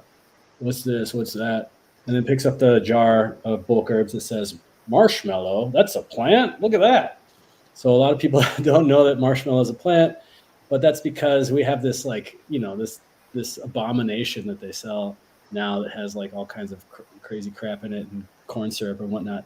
But what started out as something similar, which was you took a marshmallow root, dried it, you powdered it, you whipped it up with some water, maybe an egg white, maybe a little bit of some sort of gelatin or something like that. You either put it in the oven on a low temperature and bake them, or you just let it sit out and harden. And you can cut them up, and you get these little confectionery things. And the purpose of them was to chew on them if you had a sore throat, or if you had a tummy that was too hot. You had a constitution that was too hot and damp. This would be there's a condition called monsoon diarrhea, which is if you're like a hot person and you have there's a lot of dampness in the atmosphere, this would be a really good mediator for that. But yeah, that's what marshmallows used to be. They used to be these little confectionery herbal treats, and now they're not. But nowadays, people are bringing them back. It's easy to find a recipe online to make your own old-fashioned marshmallow.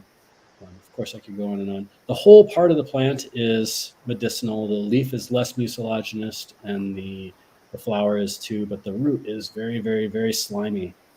And the name Althea is interesting to me. I know that there's some Greek myths about that somewhere in there. It reminds me of Athena, and so that's another reason why I was thinking Venusian stuff too. But I don't know. Of course, marshmallow, I think it's just such a beautiful plant. It's such a great plant for just about anybody, and especially in the summertime, in the hot summer sun, where you might feel a little parched and in need of this kind of like gooey water that just kind of soaks into your body over time. Yeah.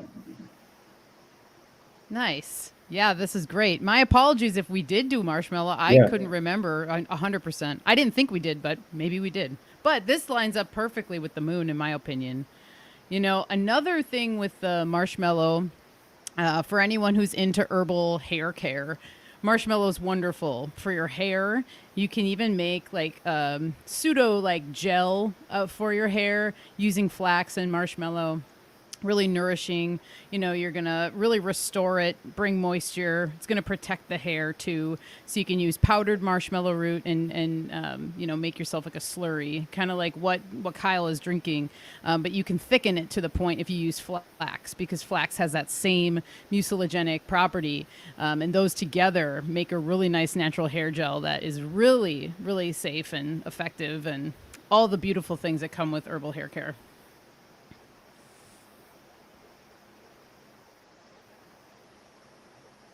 Althea. It's kind of like, you know, Al or El, God, and Theos, God, the God. I don't know. That's in there though. Yeah, I don't remember when we brought up marshmallow, but it's definitely not ever bad to revisit the qualities of it in the season where it's effective. Yep. If I did bring it up before, well, let me amend it. I think it's more Cancerian. Well, as the guy who could spend an hour talking about any one of these things by himself and not run out of steam, I'm sure we didn't cover even all the bases with it. Right. Well, one of my memories too of you, Kyle, is when you guys were in Italy. I feel like you did a video about marshmallow, because I remember you were under the weather. You did a video. It's on your YouTube, if I'm not mistaken. And you just showed people like being able to just eat the leaf, you know, if you were having hoarseness or something like that, and it's going to create that mucilagenic property. I'm not sure if you remember that, but I'm pretty sure that was something you did in Italy. It's a really common plant all around, and it's this one is the marshmallow, but there's all kinds of Malvaceae plants, and including the linden. Another one that this one looks like hibiscus. Hibiscus is another Malvaceae plant, and so hibiscus has very similar qualities. All of them do. They're all soothing, cooling. They're gonna cool down your hot body. Yep.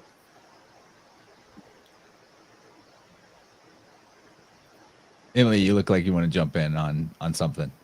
No, I'm just so thrilled to be learning about marshmallow. I mean, I love it. There are a lot of traditional marshmallow makers, not a lot, but a fair number around these parts. And I remember having to review our Hops and Heritage Festival in Oregon, which, if you don't know, we used to be the hops growing capital of the world, and they were having like marshmallow demonstrations. And so that in a previous life, that was part of my job one year, as I got to go to the Hops and Heritage Festival. And I don't know what I did. Did I write a report or a grant? Who knows? But there were good marshmallows. So just stoked to be here. We're happy to have you. Very good. This one's very magic. It is. It's pure magic, in my opinion. This is one of the more magical plants that actually we're lucky enough that Lunaria here grows really, really strongly around us. We have a lot of it every single year in our backyard. And this is one of the types of plants that's self-sowing. So it produces seeds, and the seed pods are actually where the name Lunaria comes from, or sometimes it's known as moonwort, because if you actually just flip to the next slide really quick, we can go into that doctrine of signature. And so here you're looking at the seed pod of the Lunaria plant.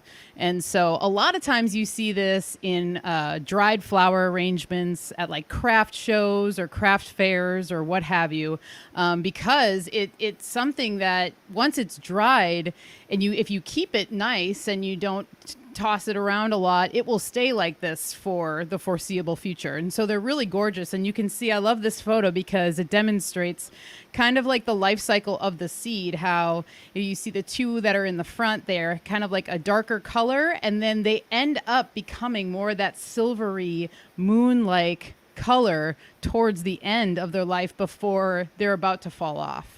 And so if you have one money plant near you in your area, you can bet that you'll have more and more and more each year, which is one of the cool things about it, which kind of goes along with the weave of abundance, you know? So we're talking about a money plant.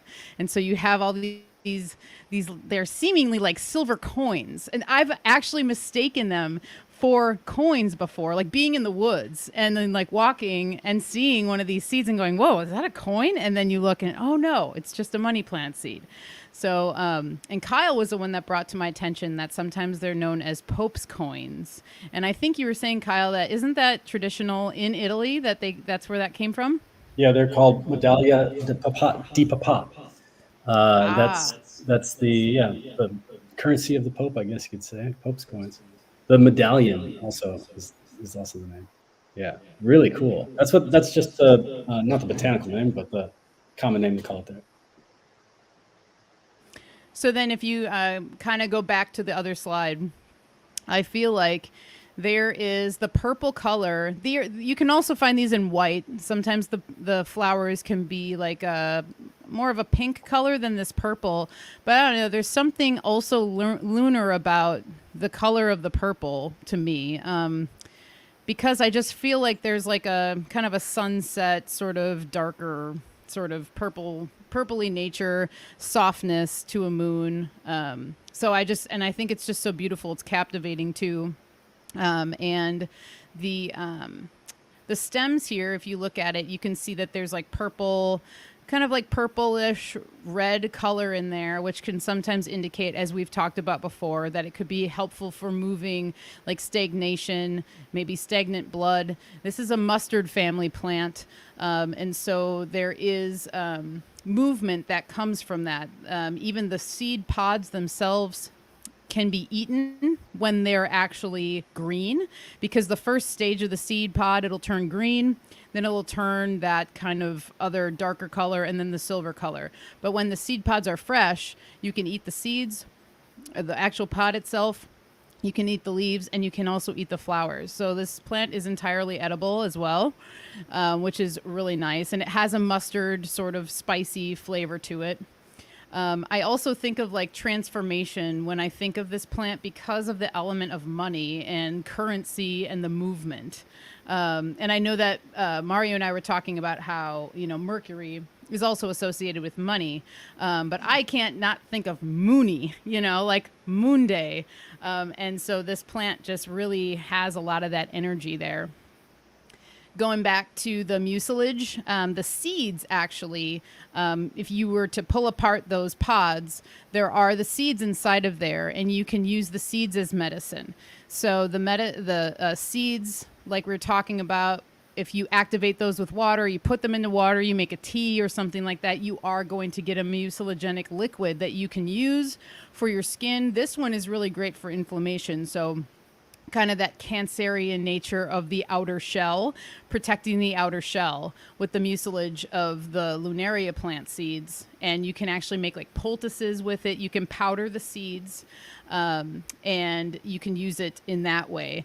I also just recently learned too that there's like an oil that's actually secreted from the seed once water hits it as well. So there's just more of that water energy of water being the activator for a lot of the herbs that we're talking about, or water being the thing that draws something out of them. Just like with the Linden, it's like, okay, it's going to calm you to the point where you're going to be able to maybe draw something out of yourself that's been, sitting on you heavily. And I always notice too the heart-shaped leaf of the Lunaria plant, and to me, it brings up like that there's an element of emotional support again, something that it's one of the first flowers that comes up in the spring. So there's like that spark of beauty after a long winter. And then you see this beautiful heart-shaped leaf. So it's almost like kind of encouraging you to get your emotional juices flowing, allow things to breathe, allow things to flow a little more. And yeah, that's Lunaria. I feel like I could wax poetic on this one a little bit longer because it's like I've had so many great connections with it. And also, too, for those people out there who like to, work with intention, which I think most of the people that hang out around all of us are into that. This is a great plant to work with if you are wanting to encourage wealth to flow to you. You're wanting to work like in a kind of an abundance mindset. Maybe you're trying to, at least for me, it took me a long time to actually start to understand the way that money actually wants you to work with it. And it wants to be exchanged, it wants to move, it wants to flow. And so I think that Lunaria could be a good plant for people to just, work with if you're trying to learn the ways of that and be more comfortable with it. Because I think just a lot of people, I can speak for myself at points in my life where money kind of was scary to me because I was in a scarcity mindset. And so Lunaria is a plant that can help somebody get out of the scarcity mindset and to just realize that there's beauty.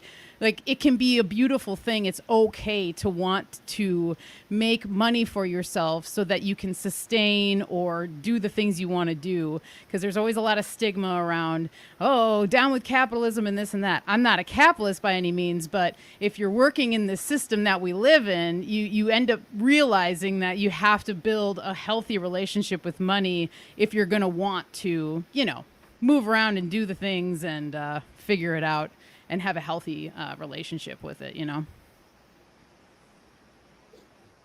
The analog here in the Midwest and through the East is another very similar looking one, and it's called Dame's Rocket is the common name, and the botanical name is Hesperus matronalis. So there's the Hesperid, this is the Garden of Hesperides, Hesperus matronalis, this mother-like, and it's another purple mustard, tall, blooms around middle of June or so, and unlike the Pope's coin, it has the typical mustard seeds that are like pointing. I don't know, they look more like antennas, I guess you could say.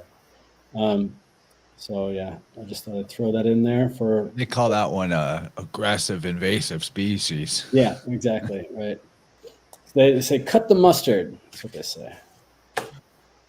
But yeah, something like that, an aggressive invasive, if you will, definitely, so much seed that it drops off, it does symbolize the idea of abundance, of a windfall.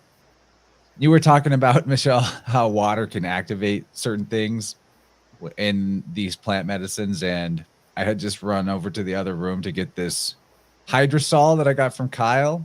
It's rose and peony.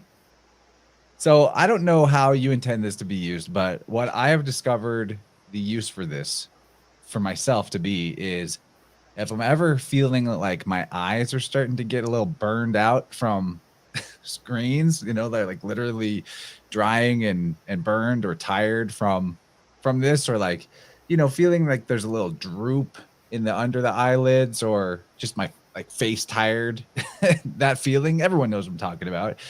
This rose hydrosol that I got off of your site, man, I spray that on my face and I feel like I just woke up. It's sort of the effect of splashing cold water on your face, but it's much more enjoyable and much more powerful. So it's a really good thing. Not really maybe on topic, but a little advertisement for your shop. People go check out the hydrosols.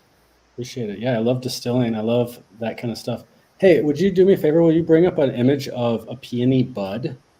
This will just be a quick little lesson for that. So peonies are also, they're really cooling. They have a strong relationship with ants. If anybody's ever grown peonies before, they know that there's like the ants are all over the unopened buds, and especially the open buds too.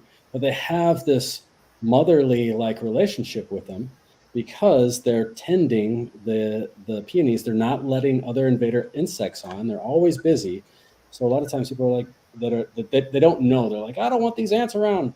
But they're really specific to the peonies. They are working with the nectar. They have this protective quality. And the peony bud has a signature for the fontanelles in the head. It's really helpful for tightening up the head. So if you ever feel like your head is just, it's coming loose, you got a little headache, or you got a little too much tension or something like that. So it goes really, really well together with the rose for basically what you were describing. But it also has a little bit more of that motherly, smotherly feeling that the peonies have. They're just so big and abundant as well, and they're very cooling. So back to the Lunaria. Thanks for the little peony lesson. That's great. But on the Lunaria, the only things I really found about it that were interesting when I was looking into it today was that it's said to be the food of the cow Io, or Yo.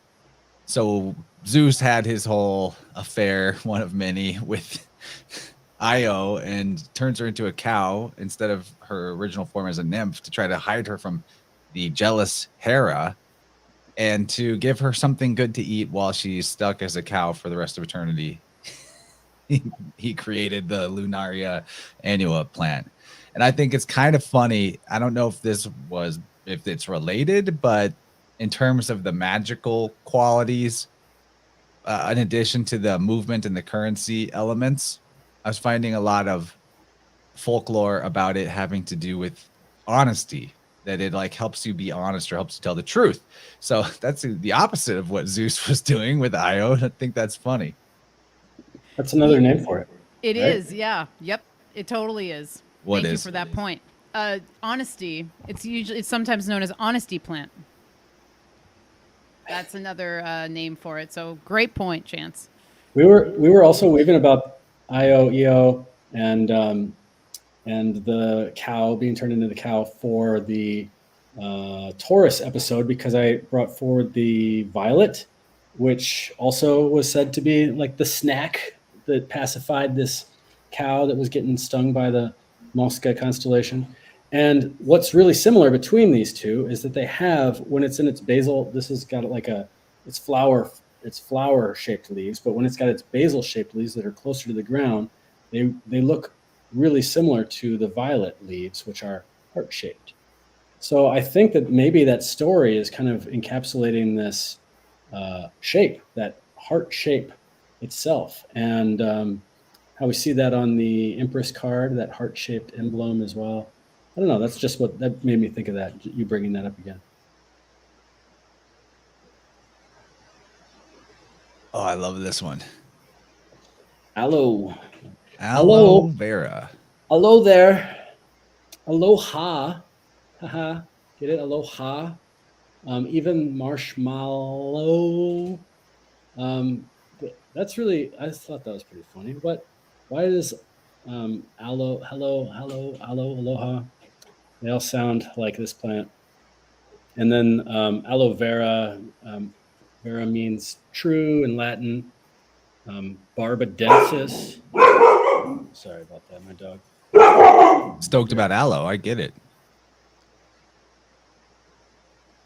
Okay. Barbadensis. That means beard. Little spikes of the beard. Diddly, it's okay. Oh, there's a skunk going on. Sorry about that. He's got to be a protecto boy. But the word aloe is a Latin word, is an Islamic word. So that's pretty interesting. I don't really know much about that. Or, yes, that's Diddly, my dog Diddly. I think it's really interesting though, that we don't normally have a lot of plants associated with the first names having an association with like Islamic words. Sorry about that. All right, so we have aloe, which is, we all know aloe. It's the time of year to put some aloe on your sunburn. It's the time of year to put some aloe on the firework burn. It's the time of year to put some aloe in your, just on your hot skin. And that's because it has this structured water inside of it too. Very, very, very structured mucilage. There's a couple of ways of acquiring that. And I'll just tell you right away, if you have an aloe plant, it's really easy to just take a leaf off the aloe and fillet it. So what you're going to do is kind of like chop the head off as if you were chopping off a head of a fish, if you're fishing or something like that, if you've ever done that. You can picture this, right? You chop off the apex of the spike, and then you chop off the bottom. And what you want to do is bleed out this. There's these bitter qualities to them. These bitter qualities are anthraquinones, and they are laxatives. They're purgative. So the outer shell, or this like crab-like outer shell structure, is I wouldn't say toxic. It's medicinal in its own way, but its medicine is that it is purgative and it makes you stay home. It looks like crab legs, kind of. It does, right? Yeah, totally. No, it's like what came first, the crab or the constellation, or the plant? That's funny how they're all kind of like, I don't know. It's fun to see these things. But anyway, after you bleed out that, you put it into a glass of water or something like that. You bleed out the yellow sap, and then you just cut it in half, and now you just can scoop out the meat as if it were like a watermelon. And you're trying to scoop it away from the rind, except or crab legs. Yeah, it's like crab legs, right? You don't eat the crab. You don't grind up the crab. You break it. You have to open it up and slurp it out or whatever. I've never done that. It doesn't sound appetizing to me, but I know there's people that do. That's what they do. And so, but anyway, so that's how you get it out. You get the slimy goo out. And in the Ayurvedic tradition, this plant is called Kumari, which is a Sanskrit word that means maiden. And it's highly revered in the Ayurvedic tradition because it is a plant that can reduce or pacify all three of the doshas. It helps the air in the space element by hydrating it. It helps the fiery element by cooling it down, and it helps the earth element by giving it a little bit of fibrous support to move things along. And then also in the Ayurvedic tradition, there's 7 tissues of the body. There's the plasma and the blood and the muscle, the fat, the bones, the nervous system, and the reproductive fluid in that order. And everything gets nourished in that order. When you eat something, it first nourishes the plasma of the blood, and then it goes on to the blood and whatnot. And there's herbs that'll pacify one of those, or 2 of those, or 3 of those, or certain orders. This one, it gets them all. It pacifies and helps out all of these parts of the body. So because of that, you'll find information about how aloe is really helpful for as an aphrodisiac. Well, how could that be? Well, because it's nourishing the dhatu, or the reproductive fluid. It's nourishing the tissues of the reproductive state. In fact, it's slimy, is it not? Slipperizing the insides. This is a plant that is anti-parasitic, but also has a microbiome balancing aspect. So that would be really helpful topically if we're talking about like reproductive organs as well. like vaginal things like that. And then, yeah, it's a herb that is just very cleansing on the inside of the body, very cooling. Worked with this herb for a couple of cases of people that had, I didn't realize it at the time, but they had some internal bleeding, and I was told afterwards that the aloe that they consumed was something that put an end to that. So that was really, really interesting. I wouldn't have recommended that on my account because it's just a little out of my wheelhouse or whatever. But so I think that's really interesting to know. Whenever there's some internal distress, we can always work with something like aloe, which will be very, very fortifying. I wonder if that would apply to like hernias and things. Well, maybe a couple. It depends on where the hernia is, but if it's a liver hernia, then I think, or like if somebody's got like a real strong one of these lines right here in their face, this is a liver line. I would recommend aloe for that for sure. Hiatal hernia.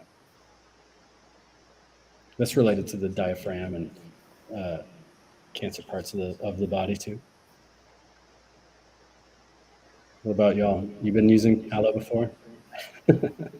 Yeah, definitely. And I was so glad to see that you chose aloe because Mario actually brought up aloe would be a great one for the stream because of everything that Kyle just mentioned.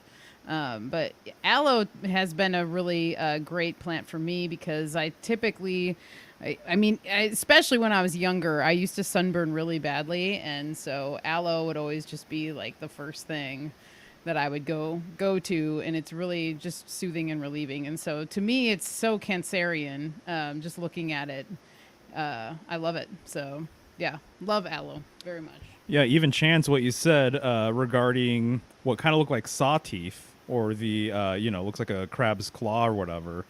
It's interesting that there's this whole sort of weave with the crab having sawtooth claws and being associated actually with carpentry, of all things, which is really interesting because in The Wizard of Oz, my correspondence for Cancer is the Tin Man.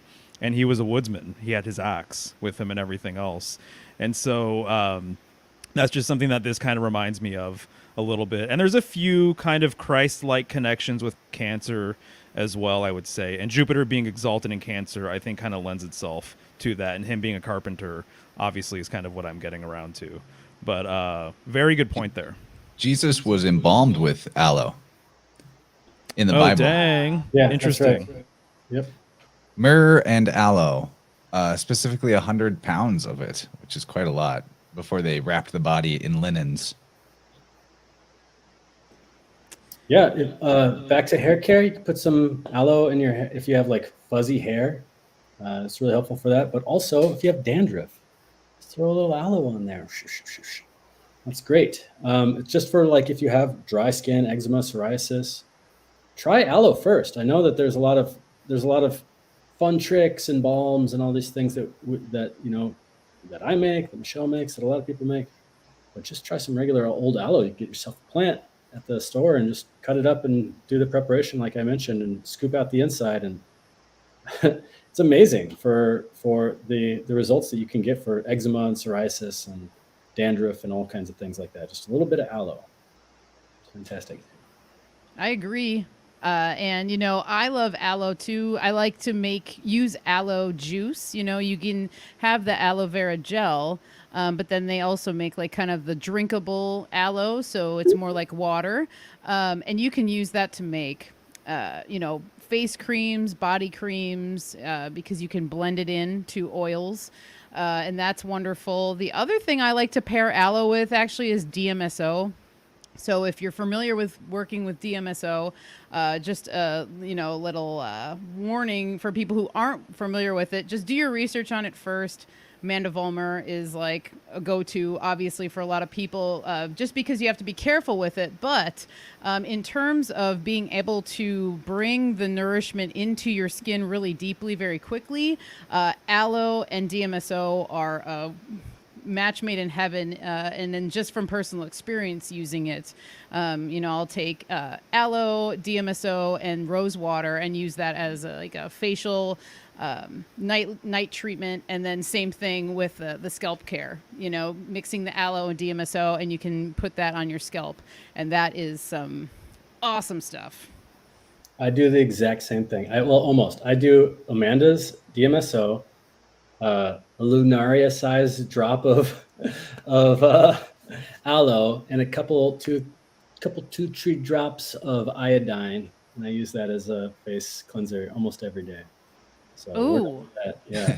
Nice. Speaking of the aloe hair care, the ancient Greeks allegedly believed it would cure baldness. Huh. That's when you start looking into the antiquity of aloe use. It's been just about every claim imaginable been applied to it in terms of what it can do. So that's kind of interesting to people if they want to look into that. My favorite was that Alexander the Great supposedly kept aloe in wagons or carts where it could be planted there and transported so that it would stay alive and stay fresh as a medicine for healing soldiers' wounds in battle. If there was such a person as Alexander the Great, I don't know. Jury's out on that for me. Yeah, it really is amazing. There's a difference between aloe gel and the plant. The gel that you might find in the stores is the juice that's been pasteurized, and what all the stuff that they do when they take away the vitality and the wonderful nutrients within the plant, and then they pasteurize it, and then they got to add some preservatives and whatnot to keep it so it stays this weird color green on the shelf. So there's a lot of aloe puns going on in the chat right now. I appreciate it. Yeah. The Aloe-Sinian mysteries. Good one. Now I got some Borkin dogs. Great. Anyone else want to have some dogs say hi? I know you've got one, Emily, right? I know. Did you hear him chowing down on a fly before? Let's see if I can. It's hot today. Wally. Oh, he's alive. Aw, nice. Hey, buddy. He's like, I've been napping all day. It's 95 degrees. Well, it's appropriate. You always see 2 dogs on the moon card, right? Ooh, good point. Nice. We almost got a spit take. Yeah, the A dogs dog are like, and don't a forget. I know, a dog and a wolf. It's the symbol of the evolution of our soul when we sleep. That's basically what Wally is to me. Alrighty, so here we are with coconut. This I got some I have coconut to. water. Nice. So actually, Mario brought this one up to me that it would be a good one. So thank you, bub, because it's perfect. As soon as he said it, I was like, yes, that makes so much sense. Let's talk about coconut. I love coconut. Not everybody loves coconut, but I find it to be pleasant on so many levels. The scent, the taste, the feeling of the oil, how nourishing it is. And it's beautiful, and it grows in a lot of beautiful areas in the tropics.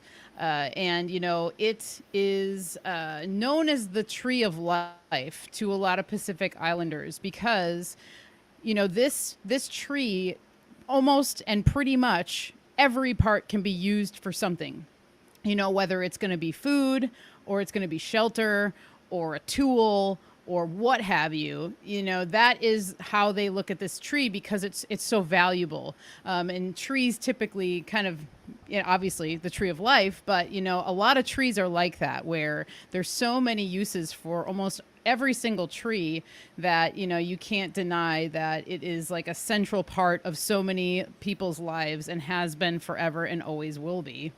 So I love that, there's the hard exterior of the actual like coconut itself. And then when you crack that open, especially when it's a young coconut, it's going to be like soft and watery. And even if it's a mature coconut, which is the brown coconut, the color of the flesh, there's like a softness to it. There's a freshness to coconut, which I feel like you get that fresh water sort of feeling from it for sure. I love coconut oil as just on its own as a moisturizer. For years, that's all I used. It was just straight organic, unrefined coconut oil for pretty much everything. And that's kind of going back along to the tree of life thing, because it's so versatile. You can cook with it, you can bake with it, you can use it for beauty, you can use it for hair, you can use it to clear up certain infections on your skin, you can use it to stimulate digestion. A lot of people know it as an oil that has a lot of medium chain fatty acids in it. And so when you hear that, that's basically kind of meaning that it's a fat that it like burns quickly. So it can increase, not necessarily increase your metabolism or like make you lose weight, but the whole thing behind it is that the fat burns up faster than a lot of other fats do. So you have like less risk of it kind of like hanging around or whatever you want to say. But so a lot of times you'll see coconut being used for a way to encourage weight loss if somebody's trying to do that. Or, you know, if you're fasting and a great way to break a fast actually is to just eat coconut oil, you know, and then slowly assimilate yourself back to food. So starting off with like the unrefined coconut oil and then moving on to broth. And actually, if you are fasting and you're having a hard time or whatever, you can eat coconut oil and you can still stay in ketosis while you're fasting. So you won't break your fast. But what it can do is can actually just give you that extra boost that you might need to just, you know, stay in the pocket with a fast. You can do that with coconut oil. And so for a long time too, like I would start my morning off with coconut oil. I would get out of the shower, I would moisturize the coconut oil, and I would just be like eating it by the spoonful. And there's something very satisfying about it. A lot of people know it to be used as a means to do oil pulling. You know, that's a great way to remove kind of like anything that might be not so savory in the mouth.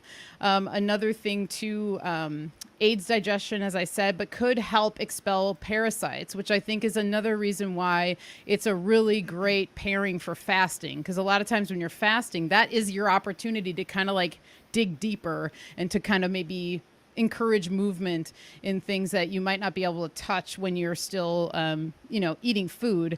The fast will allow even parasites to kind of like come to the surface, and then the coconut oil could help to expel that. And another interesting thing I just learned is that it's an antidote for pesticide poisoning. Now, I can't confirm that because I haven't done it myself or whatever, but when I was doing research, that was one of the things that came up a couple times, which I thought was interesting. So again, going back to the detox kind of thing. And then when I think about tropics, warm, hot, you know, lots of sweating, then I think of Cancer and I think of water and I think of movement. So kind of interesting that that goes along with the coconut. And it's also a diuretic. So the water, drinking the water can actually help stimulate more movement. Diuretic, we've talked about diuretics before, but for those who might not know, diuretic is just something that's going to stimulate urination. So it's going to start things to move. Coffee is a very well-known diuretic. So a lot of times you drink coffee, whoa, I gotta pee. Okay, and so coconut water isn't necessarily going to do that. It's not like a stimulant like coffee is. But if you were having some sort of, you know, discomfort with your bladder, maybe something's coming up, you know, and you're not sure, I highly recommend just getting yourself some nice coconut water that is just pure coconut water. Because sometimes too, there's like, you always got to read your labels for sure, because a lot of times coconut water, they'll like add sugar and stuff. And some of my favorite tasting coconut water is the coconut water that comes from a young coconut. And a lot of times too, it's like, it's a little bit sweeter. Sometimes it turns pink. And I think that has something to do with like the antioxidants in it. I'm not 100% sure, but the difference between like a young coconut and the mature coconut is the flavor of the water and then the meat that's inside. And the meat inside of a mature coconut is actually how they get the coconut oil. And you can also make coconut milk. So you can make your own coconut milk by using the coconut meat. And then with a young coconut, which is really fun, you can actually make coconut yogurt because that flesh is so soft. You can take that out and you can blend it, and then you can add you can add your own probiotics, or you could try and probably ferment it. I've never done the just like straight fermenting without the probiotics, but if you've never had fresh coconut yogurt, if you like coconut, I highly recommend it. And just like look yourself up a recipe online. And yeah, it's easy enough to just add probiotics. Like you can buy like a high quality probiotic pill, and you can just add it to that meat and you let it sit overnight, and it creates the most delicious fermented yogurt that I've ever had. So there's coconut. I'd like to add, if you have 2 halves of coconut and you bang them together, you're basically riding a horse. Yes, indeed. I have tried this. Oh, you're muted there, Kyle. This is a great one, Michelle. Great. I love the signatures too. It's lunar inside. By the way, what is the moon? Is it a bowl? Is it a ball? Sorry, guys. And the holes that are like the little that are like the dents that are on the moon, right? The crater. Also said to resemble sometimes like a face of a ghost. I was just Googling how many people die from a coconut falling on their head. I think there's a statistic from that. Let us know what you find out.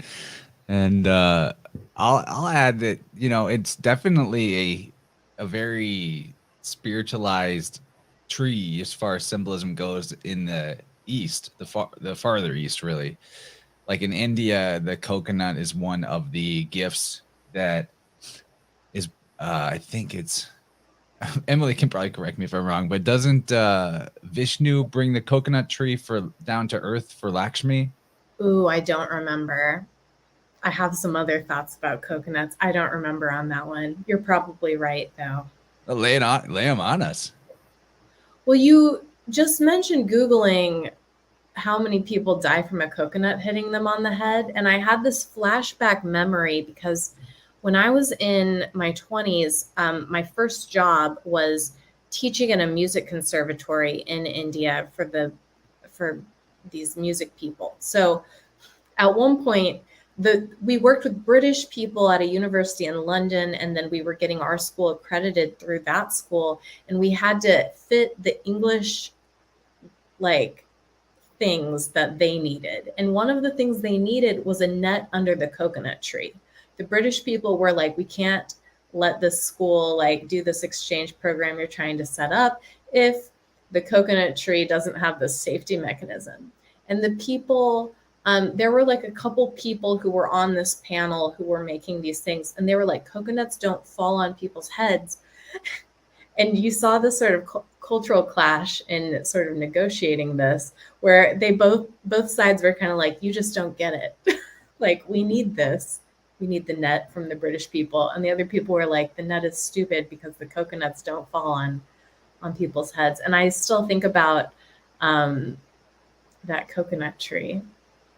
But I thought it was interesting. And by the way, I'm an oil puller with coconut oil. So I loved that you brought that up. But when you brought up the pesticide poisoning, that's something, recently I learned something about that, which is pretty interesting, which is that, you know how a lot of people suddenly had celiac disease, which is that gluten sensitivity or intolerance. And maybe 20 years ago, you didn't hear about it very much. I had met maybe one person with it, and then suddenly a lot of people had it.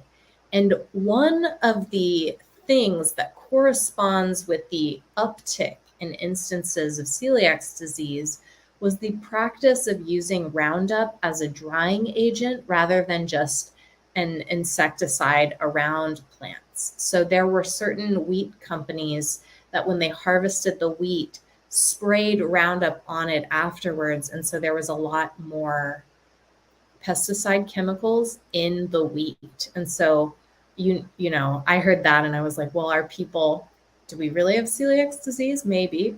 But do we, is part of it maybe this? Because there are certain people you'll see, like they can go to Europe and have bread, but they can't have bread in the US or certain things like that. And so maybe coconut is the answer. Yeah, no, that's a great point. I love that. I've thought about that with the celiac stuff as well, because not to say that somebody couldn't have that, but I have wondered what is really going on with it. So that's interesting. And one other thing that I wanted to say about the coconut, for people with pets, cats and dogs, but specifically cats, we have experience with. They love coconut oil. Our cat, rest in peace, Carl, he loved coconut oil, and he always had a little jar or a little dish of coconut oil. And actually, as he got older, before he passed, he was eating it like multiple times a day.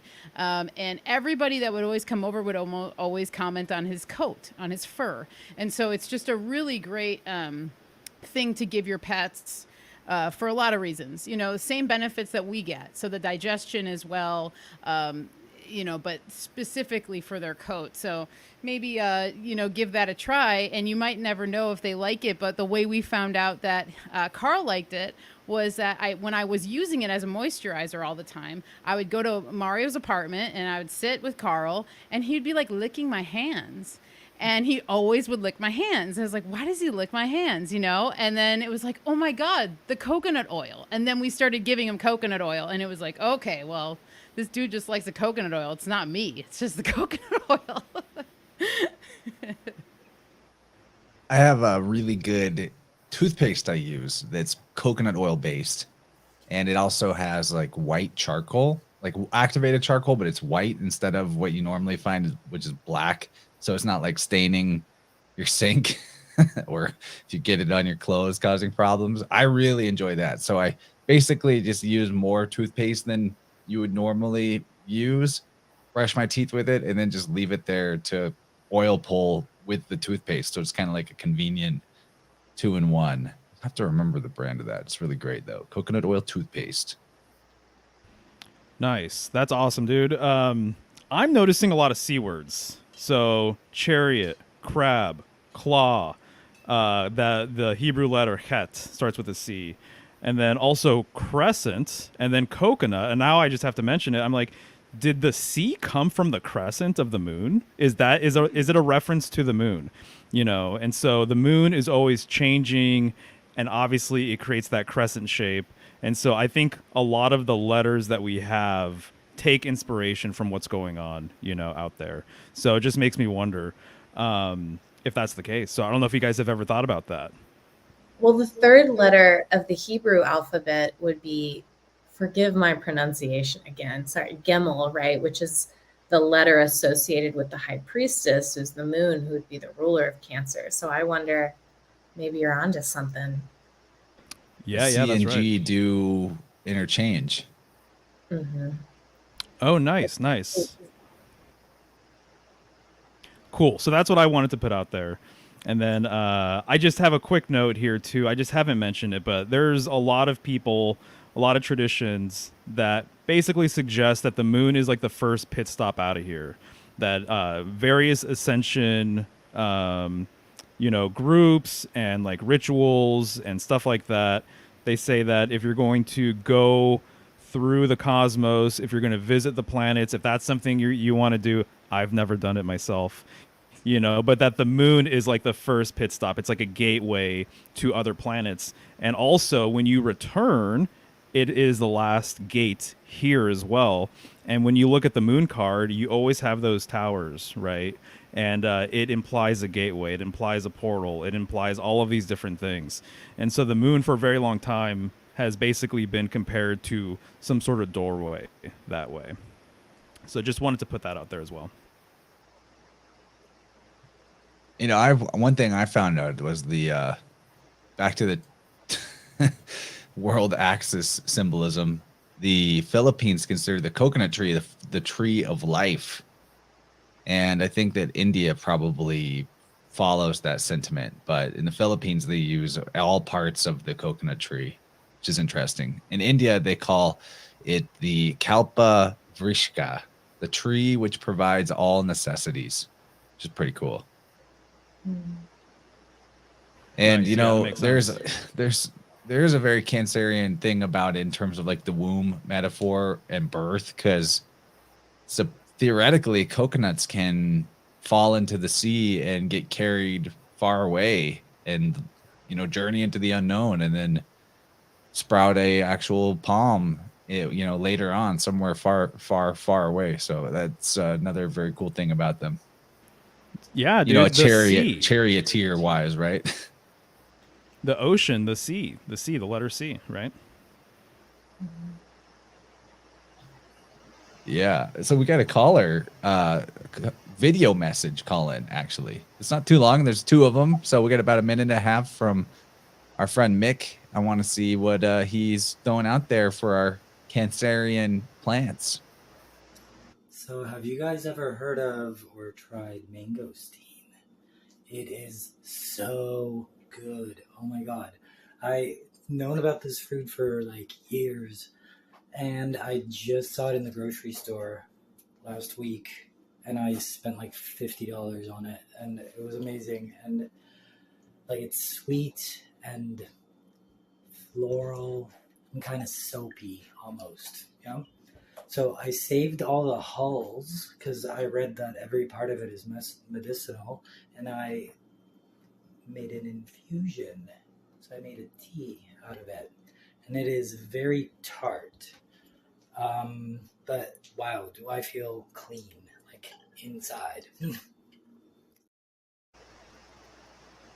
Very awesome. Mangosteen. Cool name. Looks really crazy. Let me pull up this image here. Definitely has like a crab signature to it with how thick that rind is. Yeah, and like a meaty inside too. Yeah, very cool. Mangosteen. It's like a Jewish mango.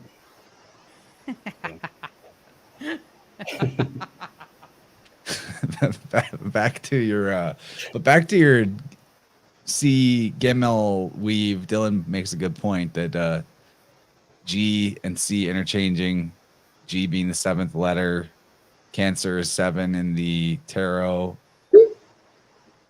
Pretty cool. Right. Yeah, exactly. Takes place predominantly during the 7th month of the year. Yeah, guys, we made it to the end of our slides. How we feeling? Oh, wait, no, there's this slide too. We just didn't show it while we were talking. Oh, it's all good. Yeah. I made an infusion this morning of Linden, and it's also known as European lime. And we were drinking coconut water today. We put the lime in the coconut and we drink them both up. I just thought of that. So I can't believe I didn't think of that earlier. That would have been hilarious. Yeah, Linden is also called lime. Yeah, it's a lime. Yeah, it's the lime. We started with lime and ended with coconut. All right. You guys want to go meet at the go down to the beach and hit the bar, I guess, after this? See you there. Totally. That'd be awesome. I'd love to. Pina. Pina coladas. Totally. Yeah, pina. That's the Spanish word for coconut, right? Which has got this symbolism of. Oh, that's a symbol. Oh, pineapple. Never mind. Sorry. Wrong plant.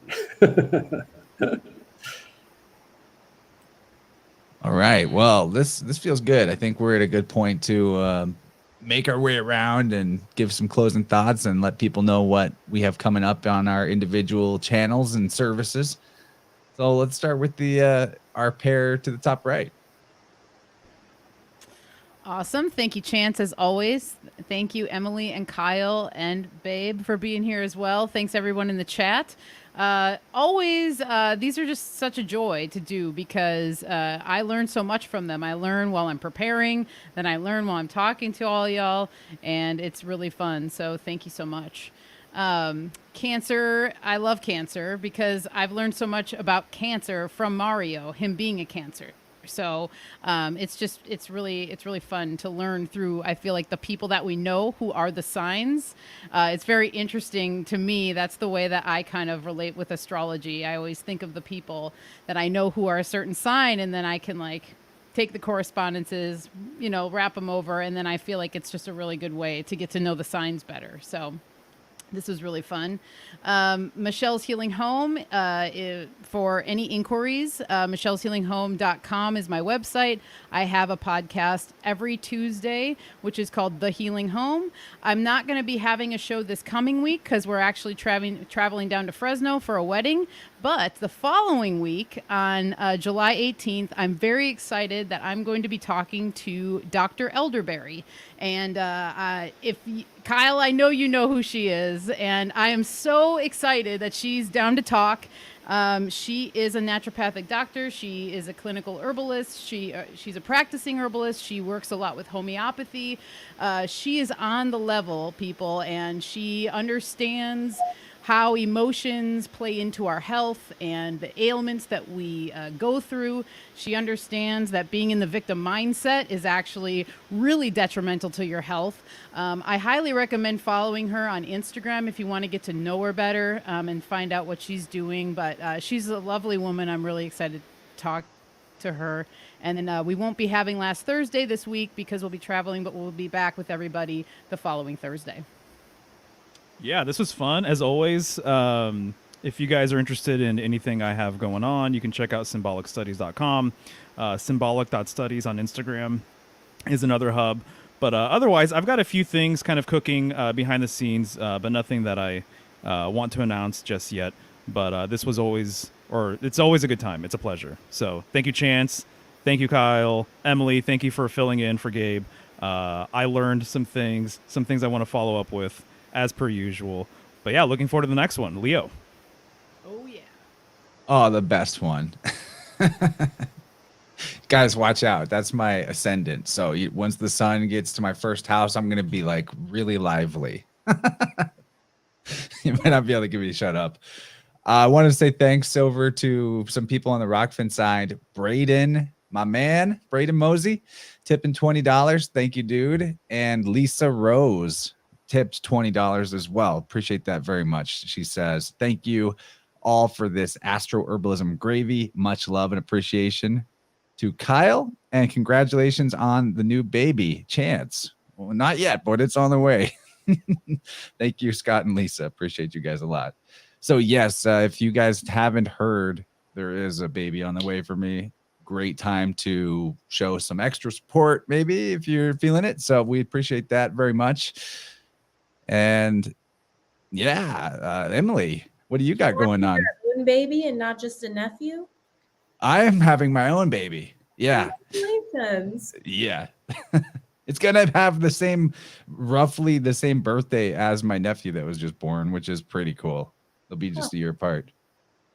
That'll be great. Well, congratulations. Happy birthday, Mario. Gosh, it was great being here with you guys.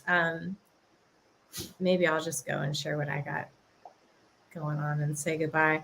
I have a book. If anyone ever wants to read about Astro Yoga, you can read this book. It's on Amazon and other places, Barnes and Noble, I think. I don't know.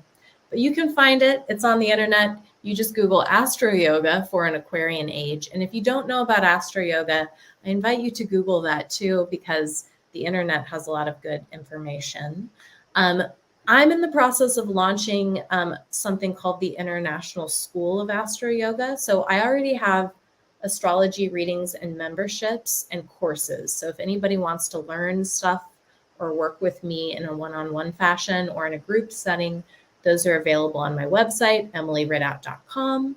And pretty soon we'll have even more things in the works. Some of the languages we've been translating the work into will be available, and different things. So if you are curious about that, I have an email list. I send out a weekly forecast. I'm on the internet too. You can find me. And thanks for having me on. This was such a delight to hear from herbalist people about your takes on it. I have a lot of good takeaways that I can go think about now. And Chance, it's always a pleasure to connect with you in this ether space, and all y'all. I think you need to go on Michelle's healing home because I second that. I was going to say something and I'm like, I'll just email her after the show. yeah, you guys need to be in touch because also you're all Pacific Northwesterners. So you could be real life friends potentially. Where are you guys? We're like an hour east of Portland, but we were in Portland for like 12 years or something. Oh, So we're out in the gorge. Yep. I'm going to Portland on Saturday. Ooh. Oh, nice. That's awesome. She Yeah, actually you she brought up you earlier need to be today having friends. you on the show, by the way. I did. I totally did. So, and I Oh, was cool. like, oh, it'll be cool to like actually have conversation with you tonight to just, get the feel and everything. So it'll be fun. I would love to have you on. Totally. Get email or call any way that you can. I'll put my email in our chat. Awesome. I look forward to that episode. Yeah, Michelle's podcast is totally crushing. And Emily, you're always welcome back if you have something you want to talk about or just want to call in midway through an episode or something. You're definitely always welcome. And when you get that school launch, we'll make sure and do something to let everybody know. For sure. Yeah, I'd love to come back anytime you want to talk. It's always stimulating conversation here. Oh yeah, once we had you and Mario going on Cancer and Chariot symbolism in the first 45 minutes, I was like, oh, we just need to bring these two together more often. It's really good. Yeah, we could have riffed on the tarot for a while, I have a feeling. Deep dive. As we do on a mostly weekly basis. Hey, Kazi, thank you for the generous super chat. Appreciate that. Awesome. Very, very, very generous.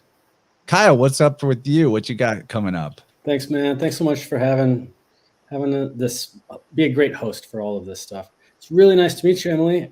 Really been enjoying your work that you put out for free. Maybe one of these days I'll invest in some good stuff too. And the book, it looks excellent too. So I think that'll be the first thing.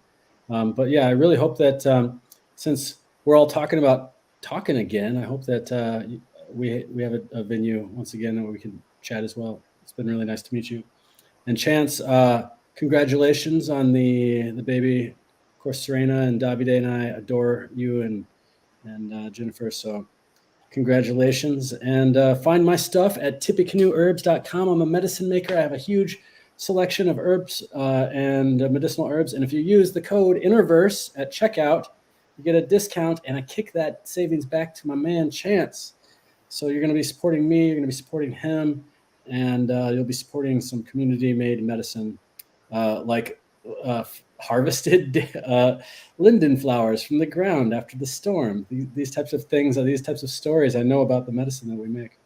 And then we got some classes and stuff online. I do all kinds of classes, long-term classes, short-term classes. You'll find them at tippecanoeherbs.com. And we have the Herb of the Week, which is a really fun podcast series. It's $1 an episode, 52 herbs, 52 lessons, 52 weeks. They're all about an hour long. And I think the fireworks going to start and my dog's going to start barking again. So I'll jump out. But thanks, y'all. And also thanks, Mario and Michelle, my old friends. Oh, one last plug since the dog's quiet. I'm recently using some soap that Michelle gifted me, some mugwort soap, and it is the best soap ever. I'm kind of a soap nerd, so it is fantastic, above and beyond. I feel very wild and sexy and fresh. So thank you. Thank you, man. I know when you said, what did you say? It makes you feel like a fresh, sexy wildling or something. And I was like, yeah, that's the best review ever. Yeah, thank you. I'm so glad you love it. I really love that soap too. So yeah. It's great. This is a near perfect episode with the exception, and we didn't get a jingle out of Kyle, but there's always next time. I did the lime and the coconut, but that's probably copyright. I'll come up with something. Okay, make sure you work on something for Leo. Leo wants a performance. Yeah, you're gonna have to pull me off the stage for that one. All right, everybody. Well, it's been a good time hanging out. Look forward to presenting an awesome Interverse episode on Sunday. So watch out for that, and we'll catch you all in the next one. Much love, everybody.